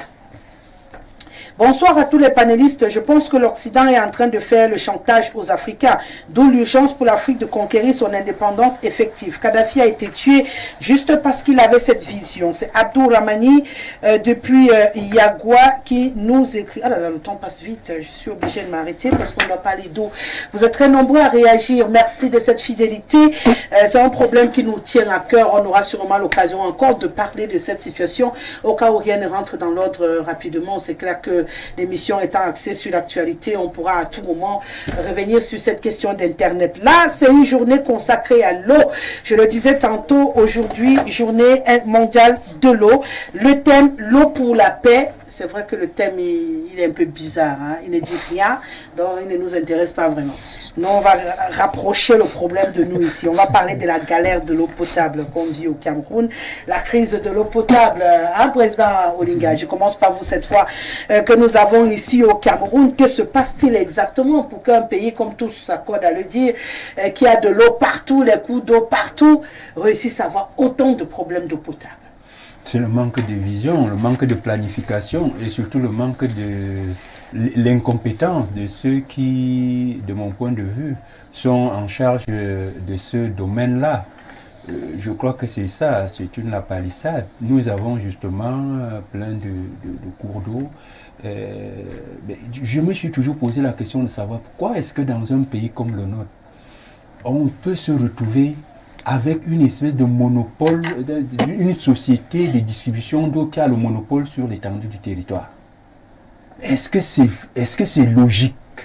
Est-ce que c'est logique qu'on ait Camwater, mais que Camwater ait l'exclusivité, n'est-ce pas, de distribuer de l'eau sur le territoire camerounais? D'ailleurs, dans mon programme, le programme de mon parti, justement, nous avons pensé qu'il faut briser ce monopole et que on se limite. Les grandes villes peuvent avoir des sociétés comme Camwater, je ne sais pas, Douala, une autre société, Garoua, dont les capitales régionales, chaque capitale régionale dans notre programme doit avoir sa société de distribution d'eau.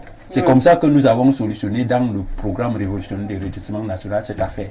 Donc si nous sommes au pouvoir, la Camwater va s'occuper de Yaoundé. Il y aura une autre société à Douala, il y aura une à Garoua, indépendante de celle de Yaoundé. Et maintenant, dans les départements, les zones reculées, qui ne sont pas les grandes capitales régionales, nous allons demander aux mairies, des mairies, ça doit, la compétence là sera reversée aux mairies. Et les mairies ont la capacité et la possibilité justement, dans les arrondissements, dans les départements, de capter de l'eau et de suivre les politiques de distribution de manière efficiente et efficace. Je crois que c'est comme ça qu'il faut procéder. Dans notre contexte, vous avez aujourd'hui, parce que d'où moi je sors, dans mon quartier là, je vous assure, il y a des fois on fait 2 jours, 3 jours, nous n'avons pas d'eau potable. Les robinets sont au régime sec. Je ne sais pas comment on va s'en sortir.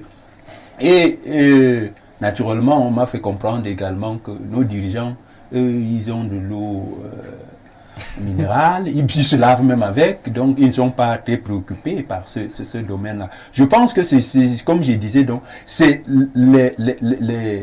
l'incompétence de ceux qui sont en charge du problème et surtout l'inefficacité des politiques publiques édictées par le gouvernement justement en matière de distribution d'eau potable qui sont la source de nos malheurs. Il va donc falloir repenser les politiques et changer certainement le système.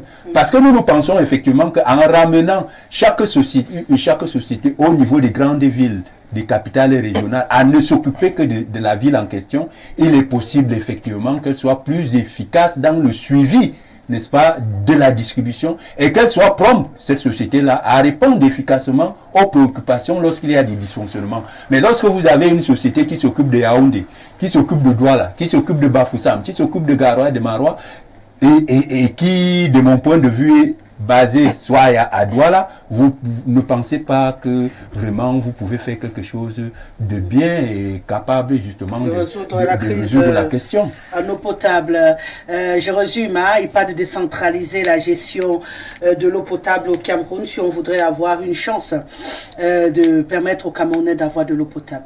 Solution peut marcher ou pour vous la crise de l'eau potable peut se résoudre en ayant une seule structure comme on est là avec la Camwater qui malheureusement... Rosalie, c'est malhonnête de ne pas connaître que le gouvernement fait un peu.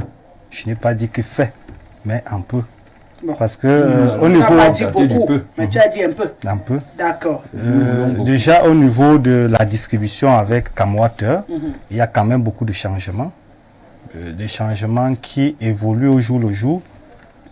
Au niveau de la décentralisation, avec le ministère de l'eau et de l'énergie, nous voyons à peu près des puits dans des villages. Mais...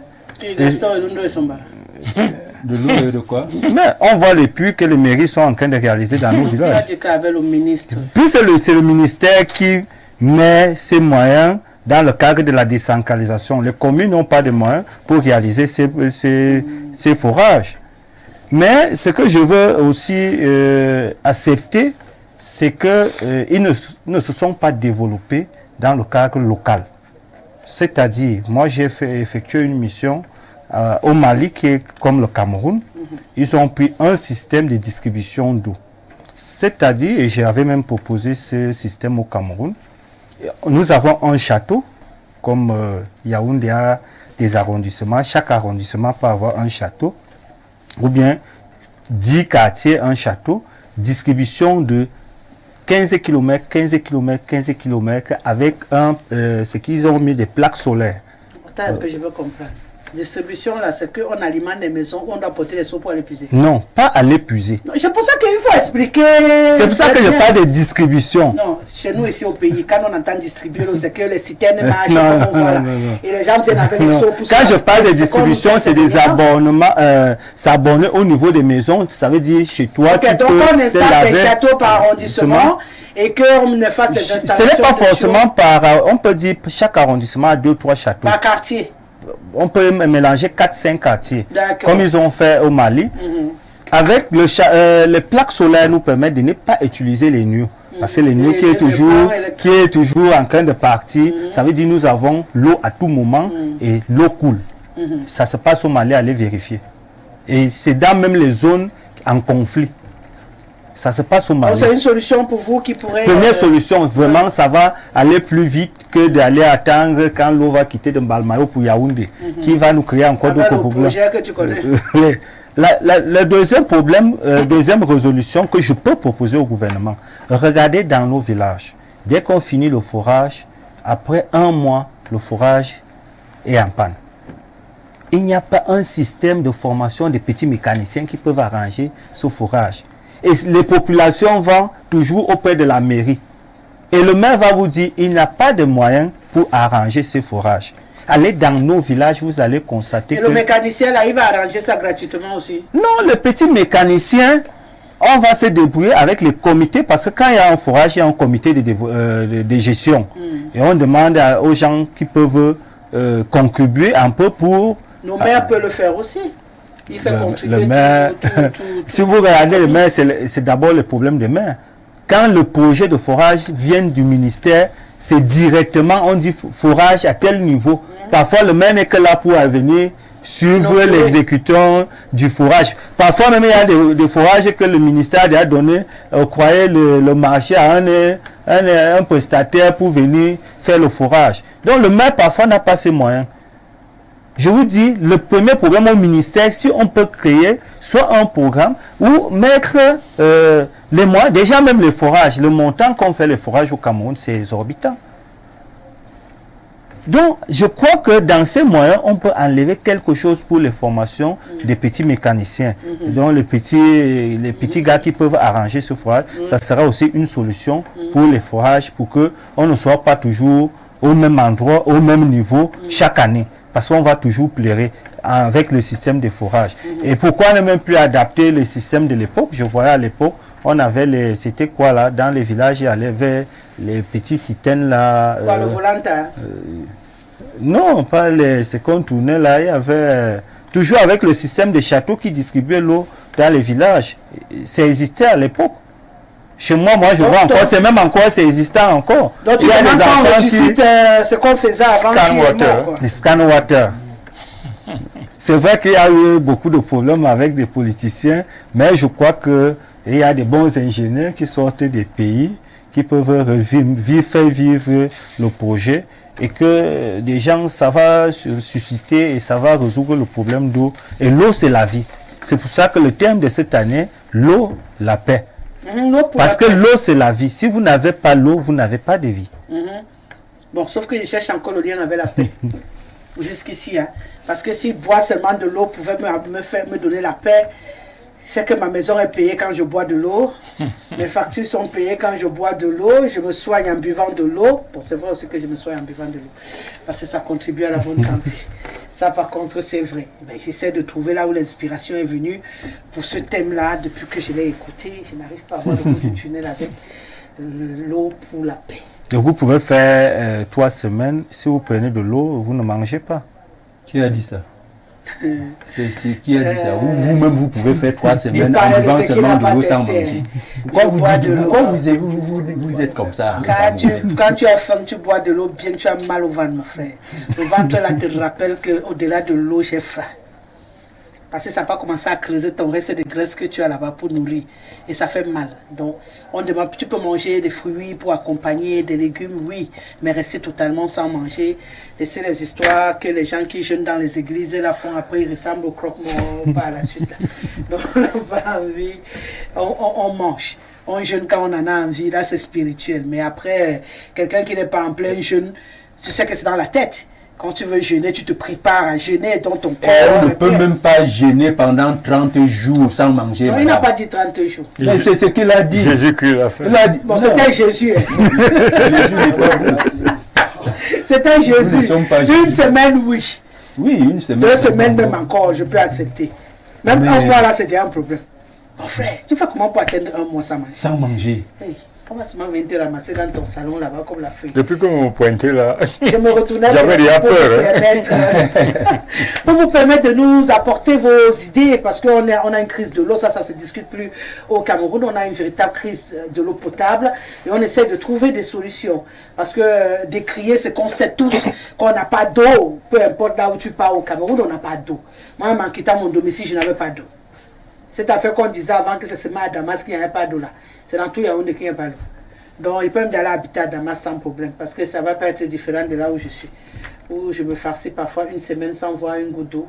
Et puis un matin, ça vient la nuit, quand tu dors. Et si tu as fait l'erreur d'oublier le robinet ouvert, bonjour l'inondation. Tu te réveilles le matin, tu nages dans l'eau. Président Assigana, on fait comment pour résorber la crise de Moi, je suis surpris qu'il n'y a pas l'eau. Parce que là, depuis que je suis assis là, tu as l'eau. J'ai de l'eau. Ouais. Et chez moi, j'ai de l'eau. Donc tu es bien. J'ai de l'eau. C'est dans quel quartier? À Yéné, derrière Coron, à côté de l'université catholique. Il y a de l'eau. On n'a pas de problème de l'eau au Cameroun. Catholique, ceci peut non. Quand il n'y a pas l'eau SNEC, l'université catholique a son eau. Les gens vont on dit la même chose. Il y a l'université. C'est une manière de parler, je fais dans l'ironie. Je veux dire que nous avons de l'eau. Nous ne pouvons pas être en Afrique centrale, c'est-à-dire que ce qu'on appelle la zone forestière, c'est-à-dire le bassin de l'eau en Afrique. On n'a pas de problème de l'eau. Nous avons un problème de gestion dans un pays qui a 42 ans. Pendant 42 ans, on n'a rien géré. Nous n'avons pas de problème d'eau au Cameroun. Nous n'avons pas de problème d'électricité au Cameroun. Nous avons un problème de mauvaise gestion et qu'il faut changer donc ce système-là. C'est pour ça que les gens disent que bon, il y a quelqu'un qui a dit là que je monte et je descends. Moi, j'avais une structure que je faisais plus de 500 millions de chiffres d'affaires. Je payais 15 à Obala quand on disait qu'il pleut. 15 millions de francs chaque mois de salaire qui tombaient, on dit qu'il pleut.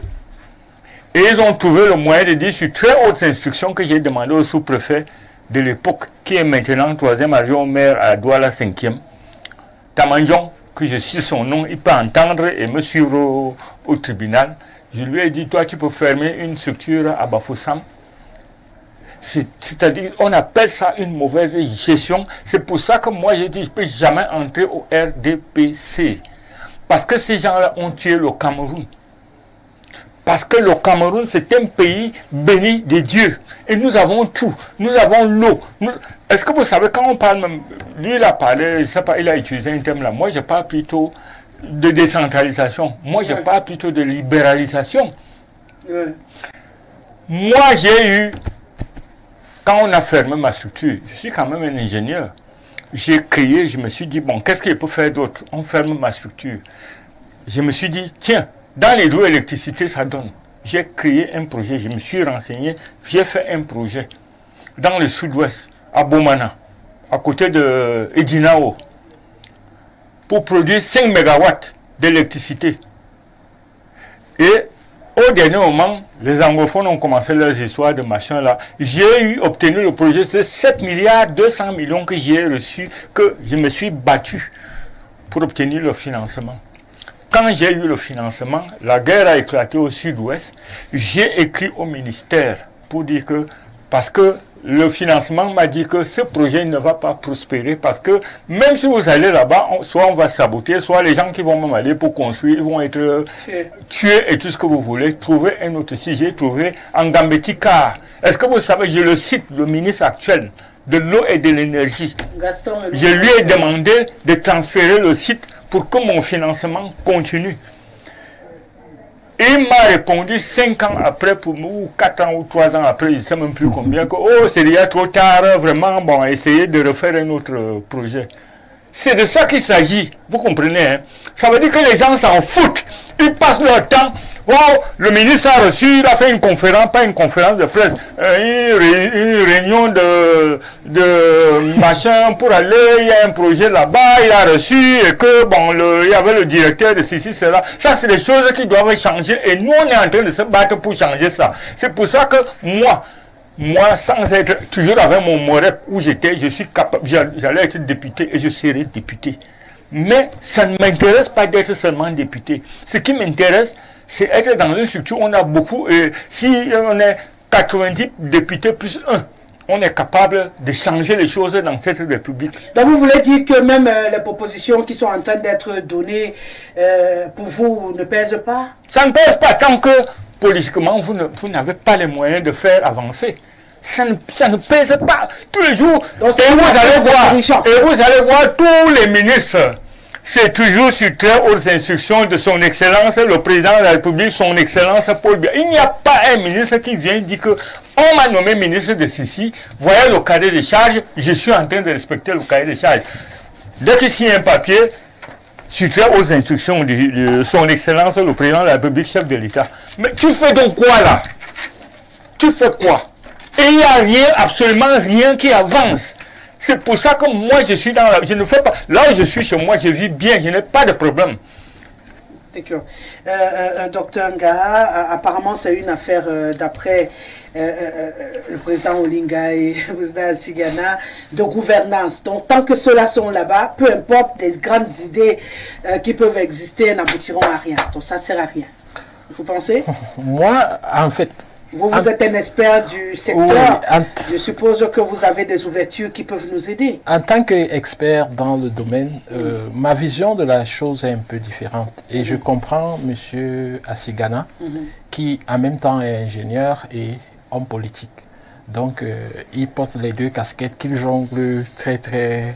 Je ne jongle pas. Non, bon, quand je dis jongler, tu jongles très bien tes casquettes. Que tu tombes là-bas, tu utilise très bien. Peut-être, je préfère peut-être cette expression. Bon, mais tu utilises très bien, c'est mieux. Non, j'ai dit ce que j'ai dit. Mais je ne jongle pas, je n'utilise pas. Le peuple camerounais entend ce que j'ai dit. Voilà. Moi, quand je vous écoute, je vois un ingénieur, homme politique. Voilà. Donc, voilà. Deux casquettes. Effectivement, qu'il porte très bien, je voulais dire. Bon, voilà. Ceci dit, je disais que je préfère toujours voir les choses du côté technique uniquement. Parce que dans tous les cas, même quand le président Olinga prendra le pouvoir, moi je serai toujours à la disposition du Cameroun. Que ce soit M. Asigana qui prenne le pouvoir, je serai à la disposition du Cameroun. Donc je ne travaille pas pour un parti ou pour un pouvoir, je travaille pour les Camerounais. Donc je suis obligé d'être disponible et de proposer des solutions à tout moment parce que même si les personnes qui nous dirigent sont encore là, peut-être pour 5 ans ou pour combien d'années. Il y a des Camerounais qui naissent pendant cet instant-là, et moi, dans ma technicité, je dois leur apporter des solutions. Le pouvoir change, je suis là, je suis disponible, je dois apporter des solutions. Donc, moi, je suis disponible. Vous voyez un peu. Donc, si je prends cette casquette-là, donc, ceci dit, je dirais que, oui, il y a tous ces problèmes, mais en tant que technicien, je ne peux pas me fermer en disant j'attends que le pouvoir change. Oui. Je dois proposer des choses et je dois avancer. Et il est possible de faire des choses même maintenant. Parce que je vous ai parlé de mon historique. Je suis rentré, ça fait pas 2 ans, mais j'ai pu déjà créer, contribuer à la création, je préfère le dire ainsi, avec le soutien des autorités de l'université, contribuer à la création d'une filière où les Camerounais vont se former sur le traitement de l'eau, sur la recherche et le traitement de l'eau. Ça rejoint un peu ce que disait monsieur Bellinga tout à l'heure. Ça rejoint un peu cette formation-là, parce que dans cette formation, il y aura la foration. On va apprendre aux jeunes la foration, le traitement, la distribution. C'est un package complet. Donc voilà, je ne peux pas attendre pour apporter ce genre de... Donc la solution pour vous serait quoi? Qu'on forme les jeunes à traiter eux-mêmes de l'eau? Nous avons besoin de former le plus possible. Parce qu'il y a une aberration, c'est que nous buvons chaque jour pratiquement 2 litres d'eau, mais si on vous demande de trouver une école ou une université où on forme des gens dans l'eau, vous aurez de la peine à trouver. Ça ne sera pas au premier carrefour. Pourtant, tout le monde boit de l'eau, c'est un enjeu. Et puis, pour répondre un peu... un enjeu géostratégique. Voilà. Pour répondre un peu à votre question, l'eau et la paix sont liés. Il n'y a rien à faire. Les deux sont liés. Et l'eau et le développement sont aussi liés. Et c'est pour ça que j'apprécie le choix du thème d'aujourd'hui. L'Internet est à la communication, à l'information, ce que l'eau est à la vie. C'est clair. Une fois qu'on résout le problème d'eau, vous laissez les gens libres, ils ont de l'eau de qualité, c'est-à-dire les eaux usées sont bien traitées, les eaux potables sont disponibles, vous les laissez tranquilles, revenez après 5 ans, vous verrez ce qu'ils auront créé. Maintenant, tu vas me dire comment on va faire pour avoir de l'eau potable dans les maisons. Pour avoir de l'eau potable dans les maisons, il n'y a pas une solution miracle. Comme disait M. Bellinga, les pouvoirs publics font déjà ce qu'ils peuvent faire. Franchement, ils se battent. Donc on n'a plus rien à attendre de ce côté-là. Non, je ne dirais pas qu'il n'y a plus rien à attendre. On a toujours, même quand le papa fait tout ce qu'il a à faire, on a toujours besoin qu'il donne un peu plus. Vous comprenez un peu. Donc c'est de notre droit d'attendre toujours un peu plus. Mais je vous assure qu'ils font ce qu'ils peuvent faire. En fait, comme ils sont déjà épuisés, à leur niveau. Qu'est-ce qu'on peut donc ajouter sur ce qu'ils ont déjà fait? Donc, je rejoins un peu dans les propositions. Je me dis, il faut décentraliser. Et je rejoins le président Olinga, il faut décentraliser. Et c'est exactement ce que lui aussi disait. Quand on dit qu'on va prendre l'eau à Bafia, moi j'appelle ça Bafia, pour venir donner l'eau à Yaoundé, vous savez ce que ça a coûté ce projet? C'est énorme. Maintenant, et vous avez des grands noms de projets. Allons à Damas, où il n'y a pas l'eau. Ok? Mais les gens ont les forages là-bas. Chacun fait son forage et il a de l'eau. Vous voyez un peu. Maintenant, ces gens ne sont pas accompagnés. Depuis que je suis là, je n'ai pas des millions. Mais je suis très heureux. Vous savez pourquoi? Parce qu'il ne se passe pas une semaine que je n'ai aidé une famille qui avait un forage qui les rendait malades à avoir de l'eau potable. Ça me rend heureux. Donc, je conclus qu'on a besoin, même si les Camerounais se débrouillent par des moyens de bord à avoir l'eau souterraine, elle n'est pas de qualité. Nous avons l'eau partout, mais cette eau n'est pas de qualité. Donc il faut former les gens à rendre cette eau-là potable. Oui, et il faut accompagner les Camerounais dans leur quête de solution d'eau. Donc, en plus de la Clean Water... à l'école qu'il fallait javeliser, bouillir, tout ça, ça reste d'actualité? Non, c'est pas suffisant. Ça reste quand même d'actualité? C'est une partie. Ah, d'accord. L'eau de javel tue les microbes. Mais si vous avez le fer dans l'eau, même si vous chauffez l'eau, le fer ne meurt pas. si vous avez les polluants chimiques dans l'eau, même si vous chauffez, ça ne meurt pas. Au contraire. Même à 100 degrés. Non, les polluants ne meurent pas. L'eau rouge là, de la ScanWater. Bon, je vais vous dire une chose. L'eau de la CamWater, quand tu ouvres comme ça, c'est tout rouge. Sans parti pris, l'eau de la CamWater. Je parle de l'eau rouge, pas celle de la CamWater. Non, mais c'est l'eau de la CamWater. Elle vient ok, sans parti pris, l'eau de la CamWater. Je veux l'eau rouge. Est l'une des meilleures eaux. Et l'eau rouge. Au Cameroun. Maintenant, elle peut avoir une turbidité lorsqu'elle arrive dans un robinet. Mais je vais vous raconter une expérience. Je veux l'eau rouge là. Oui, je parle de l'eau rouge maintenant. Oui. J'arrive dans un domicile à Douala. Oui. L'eau est rouge. Puisque vous parlez de l'eau rouge. Voilà. L'eau est rouge. Alors, je dis, mais pourquoi l'eau est rouge et tout? Qu'est-ce que je fais? Je vais plus bas. Je vais sonner chez le voisin en bas. Oui. Et je lui dis, est-ce que je peux voir ton eau du robinet? Oui. Chez lui, l'eau est moins turbide. Maintenant, qu'est-ce qui se passe? Il y a un problème entre le bas et le haut. Eux, ils étaient là depuis, ils ne s'étaient jamais rendus compte. Je suis allé pour une consultation. Et ma conclusion, c'est que, en fait, changez les tuyaux. Changez les tuyaux ou alors mettons un mécanisme de nettoyage de vos tuyaux internes. Or, en haut, ils avaient maudit la CamWater, entre guillemets, pendant longtemps. Je ne dis pas que c'est toujours le cas, mais je dis que c'est des sujets qu'il faut prendre avec des pincettes. Quand on m'appelle, par exemple, pour le traitement d'une eau de CamWater, je ne réfléchis pas. Je sais que c'est la turbidité qui peut poser problème. Et c'est pas parfait, mais ça vient des tuyaux généralement. Je vous assure qu'on n'entretient pas le transport, les tuyaux. Ce n'est pas... C'est un combat permanent. Là, il a un problème. Hein. Là, j'ai un problème avec lui, l'expert. Et qu'il défend la CamWater. C'est la ScanWater ou la CamWater, tout ce que vous voulez là. Mais c'est elle qui gère toutes ces structures-là. Oui. C'est elle qui approuve les tuyaux qui viennent de l'étranger, qui arrivent au port. Oui. Vous êtes où? Enfin, j'ai failli dire vous êtes où, parce que, sauf si vous êtes de la CamWater. Vous êtes où, donc, vous les experts, pour que les tuyaux qui entre guillemets, font que l'eau devient rouge? Puisqu'on compte sur vous. Non, écoutez. Attendez, on compte sur vous pour que les tuyaux qui rentrent dans cette république. Parce que là où je suis, je suis dans un duplex qui m'appartient. Vous comprenez? C'est des choses que je suis allé payer, j'ai pas envie, je suis au quincailler. Ne me dites pas que après 1 an, 2 ans, l'eau est rouge, c'est à cause de moi. Non, ce ne sont pas les tuyaux. C'est à cause de la canne. Non, ce ne sont pas les tuyaux qui... Attendez encore une seconde. Ce n'est pas que c'est tous les jours que ça le fait. Si c'était tous les jours, c'est que j'ai un problème. Et il y a des fois, ça devient rouge.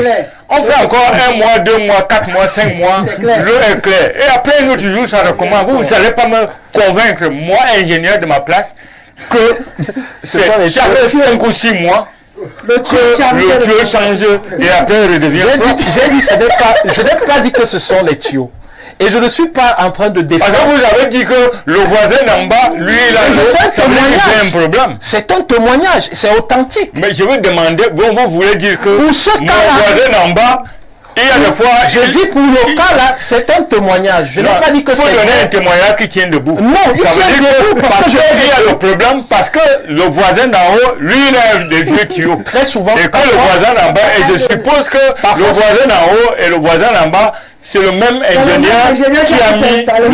Non, je n'incrimine pas les tuyaux. Prêtez-moi de l'argent, mais pas des mots, s'il vous plaît. Vous avez dit que je dis, le turbinage peut arriver. Il y a des cas où c'est des tuyaux, et j'ai pris un exemple que j'ai vécu. Et parfois, et pourquoi le tuyau d'en haut isolé, fait le noir, le machin rouge, et le tuyau d'en bas fait? Puisqu'il y a des fois. Le problème peut être interne. Il y a parfois le problème interne. Mais c'est-à-dire, s'il vous plaît, gagnons un temps. Non, justement, s'il vous plaît, ne nous attardons pas. S'il vous plaît, ne nous attardons pas sur. Non, on doit s'attarder sur le rouge. Parce que, en fait, c'est un pourcentage. Non, okay? non, là je suis c'est un pourcentage. Docteur. Parlons de vous êtes un docteur. Moi, je suis ingénieur mécanique. Attaquez-moi dans ce domaine, je vais défendre. Non, moi je ne prends pas ça comme une attaque. Docteur, non. Non, s'il vous plaît. Quand on dit attaque, S'il vous plaît, l'émission tire à son parce que terme. vous avez voulu défendre. Non, mais vous avez été léger. Je dis que la Cam Water a la meilleure eau au Cameroun par rapport au forage. Docteur, est-ce que vous buvez la Cam Water? Oui. Vous avez la certitude. Est-ce que je traite la turbidité? Attendez. C'est la bonne. Je voulais aussi poser une autre question. Est-ce qu'il vous est arrivé de faire un tour dans une maison d'un des hauts cadres de ce pays? Il y en a que je fréquente. Non, moi vous avez vu un seul jour un de nos ministres, un directeur, un PCA, je ne sais pas quoi, un préfet ou un gouverneur boire? Vous avez déjà vu non, ces gens-là boire l'eau de la Cam Water? Personnellement, je n'ai pas conseillé de boire. Je ne dis pas que si elle est meilleure. Non, j'ai simplement posé une question. Même les eaux en bouteille, je ne conseille pas de les boire. S'il vous plaît. Donc ne me prenez pas sur l'eau à boire. S'il vous plaît, je reviens. Mais vous allez je vous dis, écoutez, s'il vous plaît. Nous sommes sur la disponibilité. Je reviens sur la potabilité de l'eau pour les Camerounais. En quantité et en qualité. C'est ça le problème. À l'heure où nous parlons, il y a au moins peut-être 5 mairies en France. Je n'ai pas fini. Je ne suis pas en France. Je suis au Cameroun. Merci de revenir ici. Voilà. Je veux les solutions pour les Camerounais ici. Et on a un problème parce que tout le monde ne peut pas souffrir. Moi, j'ai été malade à cause de l'eau de Cam Water. Je ne bois que de l'eau minérale depuis des années. Sous contrainte, parce que je n'avais pas le choix. Donc, quand vous me dites que c'est la meilleure eau, parce que une eau potable, je suppose que... C'est peut-être seulement pour le voisin d'en bas, parce que mon voisin d'en haut... potable dans les maisons. Cam Water n'est pas censé donner l'eau pour se laver. Ils sont censés donner l'eau potable que les Camerounais vont ouvrir au robinet, ils vont boire. Voilà. Donc c'est là où notre débat se trouve. On ne dit pas qu'ils doivent nous envoyer de l'eau pour se laver, ça c'est normal. Moi, on voudrait que cette eau-là soit une eau que les Camerounais peuvent boire, parce que tout le monde n'a pas les moyens de souffrir de l'eau minérale. Parce que je suis d'accord avec vous que toutes les eaux minérales ne sont pas bonnes. Il y en a qui sont bonnes, il y en a qui ne sont pas. Il faudrait qu'on se comprenne très bien, Madame Rosalie. Non, laissez-moi aller jusqu'au bout. Je n'ai pas parlé d'eau potable. On respire. Je suis en train de... Justement, je vais vous faire rappeler que je parle d'eau potable aujourd'hui. Je ne suis pas en train de parler d'eau simplement. Ma précision est claire là-bas. Crise de l'eau potable. Ça veut dire que je voudrais que tu apportes des solutions aux Camerounais qui doivent boire de l'eau. Boire. Je ne dis pas avoir l'eau pour se laver ou pour laver les habits. L'eau potable. Comment on fait? Là, vous avez encore 2 minutes. Parce qu'après, c'est compliqué. Voilà. Je réitère, l'eau de la Cam Water, c'est la meilleure eau. Et maintenant, si il faut la rendre potable avant de la consommer. Et pour la rendre potable, il faut traiter les problèmes de turbidité. Si vous avez les problèmes, les eaux de forage, en plus des problèmes de turbidité, il y a très souvent des problèmes de produits. Quand vous dites que il y a très souvent... Elle est la meilleure, et s'il faut la rendre potable... Je n'ai pas dit qu'elle est potable. Je suis chercheur. Je pose des mots. Mais elle n'est pas potable. Vous n'avez pas d'eau potable. Voilà. Je suis désolé. Je dis qu'elle est la meilleure. C'est comme nous avons, elle est la meilleure. Elle est la meilleure. Je l'oppose à ce que nous avons comme eau de forage. Ok? Parce qu'il y a certains qui vont dire que oui. Il y a certains qui vont dire je me réfugie sur l'eau de forage. Elle n'est pas mieux que l'eau de la Cam Water. Parce que l'eau de la Cam Water a le problème de turbidité que quand vous réglez, ça peut aller. Mais l'eau de forage a plus que ça. C'est ce que je suis en train de dire. Mon gars de il sait que le problème de turbidité, c'est quoi? Je sais pas de quoi vous demandez. Moi, je pèse mes mots, je suis chercheur. Je vais aider. Chaque mois, ça passe. Je vais dire que le problème que ça ramasse dans le tuyau, là, va devenir rouge, c'est la turbidité. Oui, ok. Voilà. L'eau de forage a bien plus de problèmes que ça. C'est bon, on a compris. Bonsoir, Rosalie, bonsoir le panel, bonsoir Info TV. Sur le sujet eau, nourriture et paix, je vous rappelle ce proverbe. C'est celui qui dort avec la faim, qui sait que la salive, c'est la nourriture. Si loin, je comprends pourquoi les massoctomanes, Dobo de Ferrara et tous les autres attendent 17h et le grand soir comme les agriculteurs attendent la pluie en saison sèche. Très bonne émission. L'eau de mon forage au village a toujours une couche d'huile au-dessus. Quand on la met au feu, qui peut m'expliquer ce qu'il y a, s'il vous plaît? Merci d'avance. Le sujet eau potable me concerne dans mon énième poste. C'est Odile. Elle a un problème de fer dans son eau. Ok, c'est le fer. Oui, très probablement, oui. D'accord. Ça change de couleur. C'est le fer, tu as le fer dans ton eau, c'est ça qui crée l'huile en haut. Le fer Fe2+, est soluble dans l'eau. Oui. Quand il sort, il se mélange à l'air, il passe sous la forme de Fe3+, et la solution, il a une coloration. Il faut enlever le fer par un filtre à fer spécialement. Ou alors, simplement une astuce, lorsque ça sort, ça se mélange à l'air et après, il peut faire une filtration. D'accord. Bonsoir le plateau, arrêtez de crier s'il vous plaît. Il y a quoi? Le problème d'eau rouge qui nous rend malade, dis donc. On veut de l'eau potable dans nos maisons. Achète de Bingaoudere. Merci Seigneur. Bon, le Seigneur fait quoi dans cette affaire? On ne sait jamais. Bon, je préfère ne pas lire la suite parce que quand quelqu'un démarre avec merci Seigneur parmi mes téléspectateurs, la suite n'est jamais claire. Bonsoir Rosalie. Mais quand le docteur ingénieur explique, que voulez-vous qu'il nous explique? Mais vous voulez qu'il dise que Paul Biya a tout gâté. Ce n'est plus sérieux, non, Paul, vraiment. Il faut faire des discussions qui ont un sens. On n'est pas ici pour parler de Paul Biya. On a besoin de comprendre. Là, il a chuté, on a compris. Parce qu'il ne voulait pas dire ça depuis. Que l'eau de Kangwata n'est pas potable. Il dit que c'est la meilleure eau. Comment? Maintenant, il dit qu'en comparaison avec l'eau du fourrage, on a compris. Donc, mais ce n'est pas potable. Voilà. C'est tout ça l'information. Donc, le reste, c'est pas utile. Ouais, je rejoins mon frangin, le feu ATB. Il est dans son bouquin, Le paradoxe du continent organisateur. Il avait dit du pays organisateur. À nous faire vivre une sécheresse à nul pareil, même comme l'Éternel nous a gratifié d'un environnement aquatique immense. Dans différents coins et recoins du continent, Willy, nous sommes victimes de la malgouvernance des églisiens de la mission étatique du Grand Air. Parce qu'englués dans des batailles d'intérêt de jouissance, j'ai fait un aller et retour à Nangueboko cette semaine où les habitants depuis une semaine sont privés d'eau et de lumière. Malheureusement, l'année prochaine, je verrai ces cobayes humains voter le Grand Air à 150% au Sama, la honte. C'est Masoko Thomas.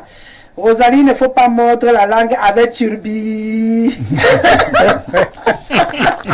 Turbi combien? Turbi quelque chose. L'émission est sucrée. Aïe. Bien bonsoir, la plus belle rose et à tes invités. Belle émission, tout comme ce que tu reflètes.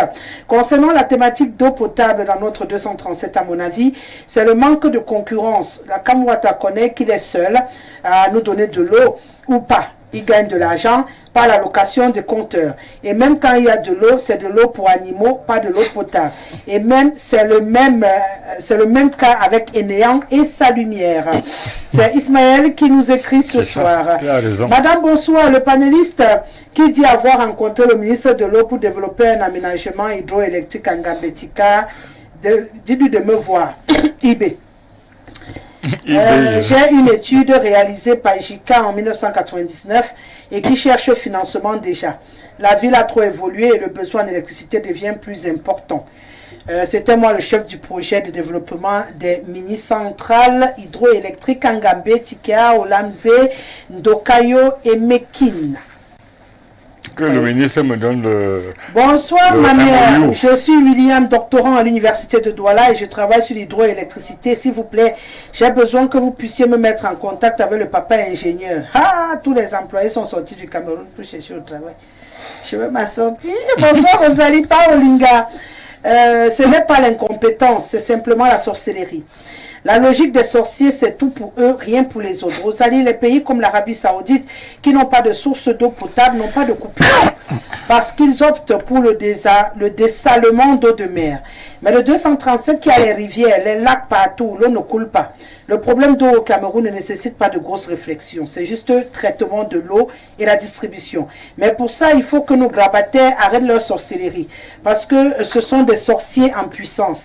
Monsieur l'expert, formez même tous les Camerounais. Tant que nos sorciers là vont être dans la fuite avant, ça ne servira techniquement à rien. Rosalie, pour comprendre le thème de la journée de l'eau, je te propose un excellent livre intitulé La guerre de l'eau qui explique les enjeux de la sécheresse et du manque d'eau dans les années à venir. Franck depuis Emana. Rassure-toi, j'ai compris depuis. Je taquine. Juste parce que c'est trop facile de dire l'eau pour la paix. Vous savez, ils aiment bien jouer avec les mots, l'eau pour la paix. L'eau pour la paix a fait quoi? On n'a pas les mêmes problèmes. La prochaine guerre de ce monde sera la guerre de l'eau, Rosalie. Le Cameroun est un scandale hydroélectrique et hydrogéologique. Et c'est une grosse incongruité qu'au XXIe siècle, nous ayons ce genre de problème. Kamwata doit se doter de centrales électriques indépendantes et celles des NEO. Et deuxièmement, chaque arrondissement doit avoir un système d'AEPS, approvisionnement en eau potable simplifiée avec des mini-stations de traitement et tout ceci par le biais de la Kamwata. Rosalie, les solutions sont pléthoriques. C'est juste que le régime en place est en piteux état et incompétent. C'est Gauthier depuis Mendon. S'il te plaît, Rosalie, j'aimerais avoir le numéro de l'expert. Je suis ingénieur en hydraulique et maîtrise des eaux, option génie hydraulique. J'aimerais apprendre à ses côtés. C'est Gauthier depuis Mendon. Beaucoup de demandes de contact ce soir. Faut lui donner mes Vous avez fait bonne impression à nos téléspectateurs et c'est bien. Ok, donc j'ai dû faire dans mon sous-sol au village. Vous l'avez compris, Madame Yogo. Vous avez dû faire dans votre sous-sol au village. C'est ce qui crée l'huile sur votre eau quand vous faites bouillir. Donc allez-y, regardez de près. L'expert a parlé. Et comme l'expert a parlé, on ne discute plus. Et moi, je m'arrête là. Ils sont très nombreux, mais je viens de regarder l'heure impartie à l'émission et arriver à son terme. Je rappelle encore avant de partir à mes téléspectateurs que j'attends le partenaire qui va bien sûr occuper la même place que cette bouteille d'eau sur la table. Et on pourra bien entendu habiller, comme c'est habillé là pour la circonstance, Info TV. On mettra votre société, le grand soir. Et bien sûr, on peut également en faire de même pour d'autres émissions d'Info TV, Espace Miné, Décollage. Le plus important, c'est bien sûr de vous rapprocher de nous pour que ces grandes idées soient matérialisées pour vous et que vous nous accompagniez dans cette nécessité d'eau. Vous savez, on parle, on a besoin d'eau et l'eau c'est la vie. Donc, j'espère que le mouvement sera très vite suivi dans les jours à venir. Merci à toute l'équipe technique qui était mobilisée autour de moi pendant cette semaine.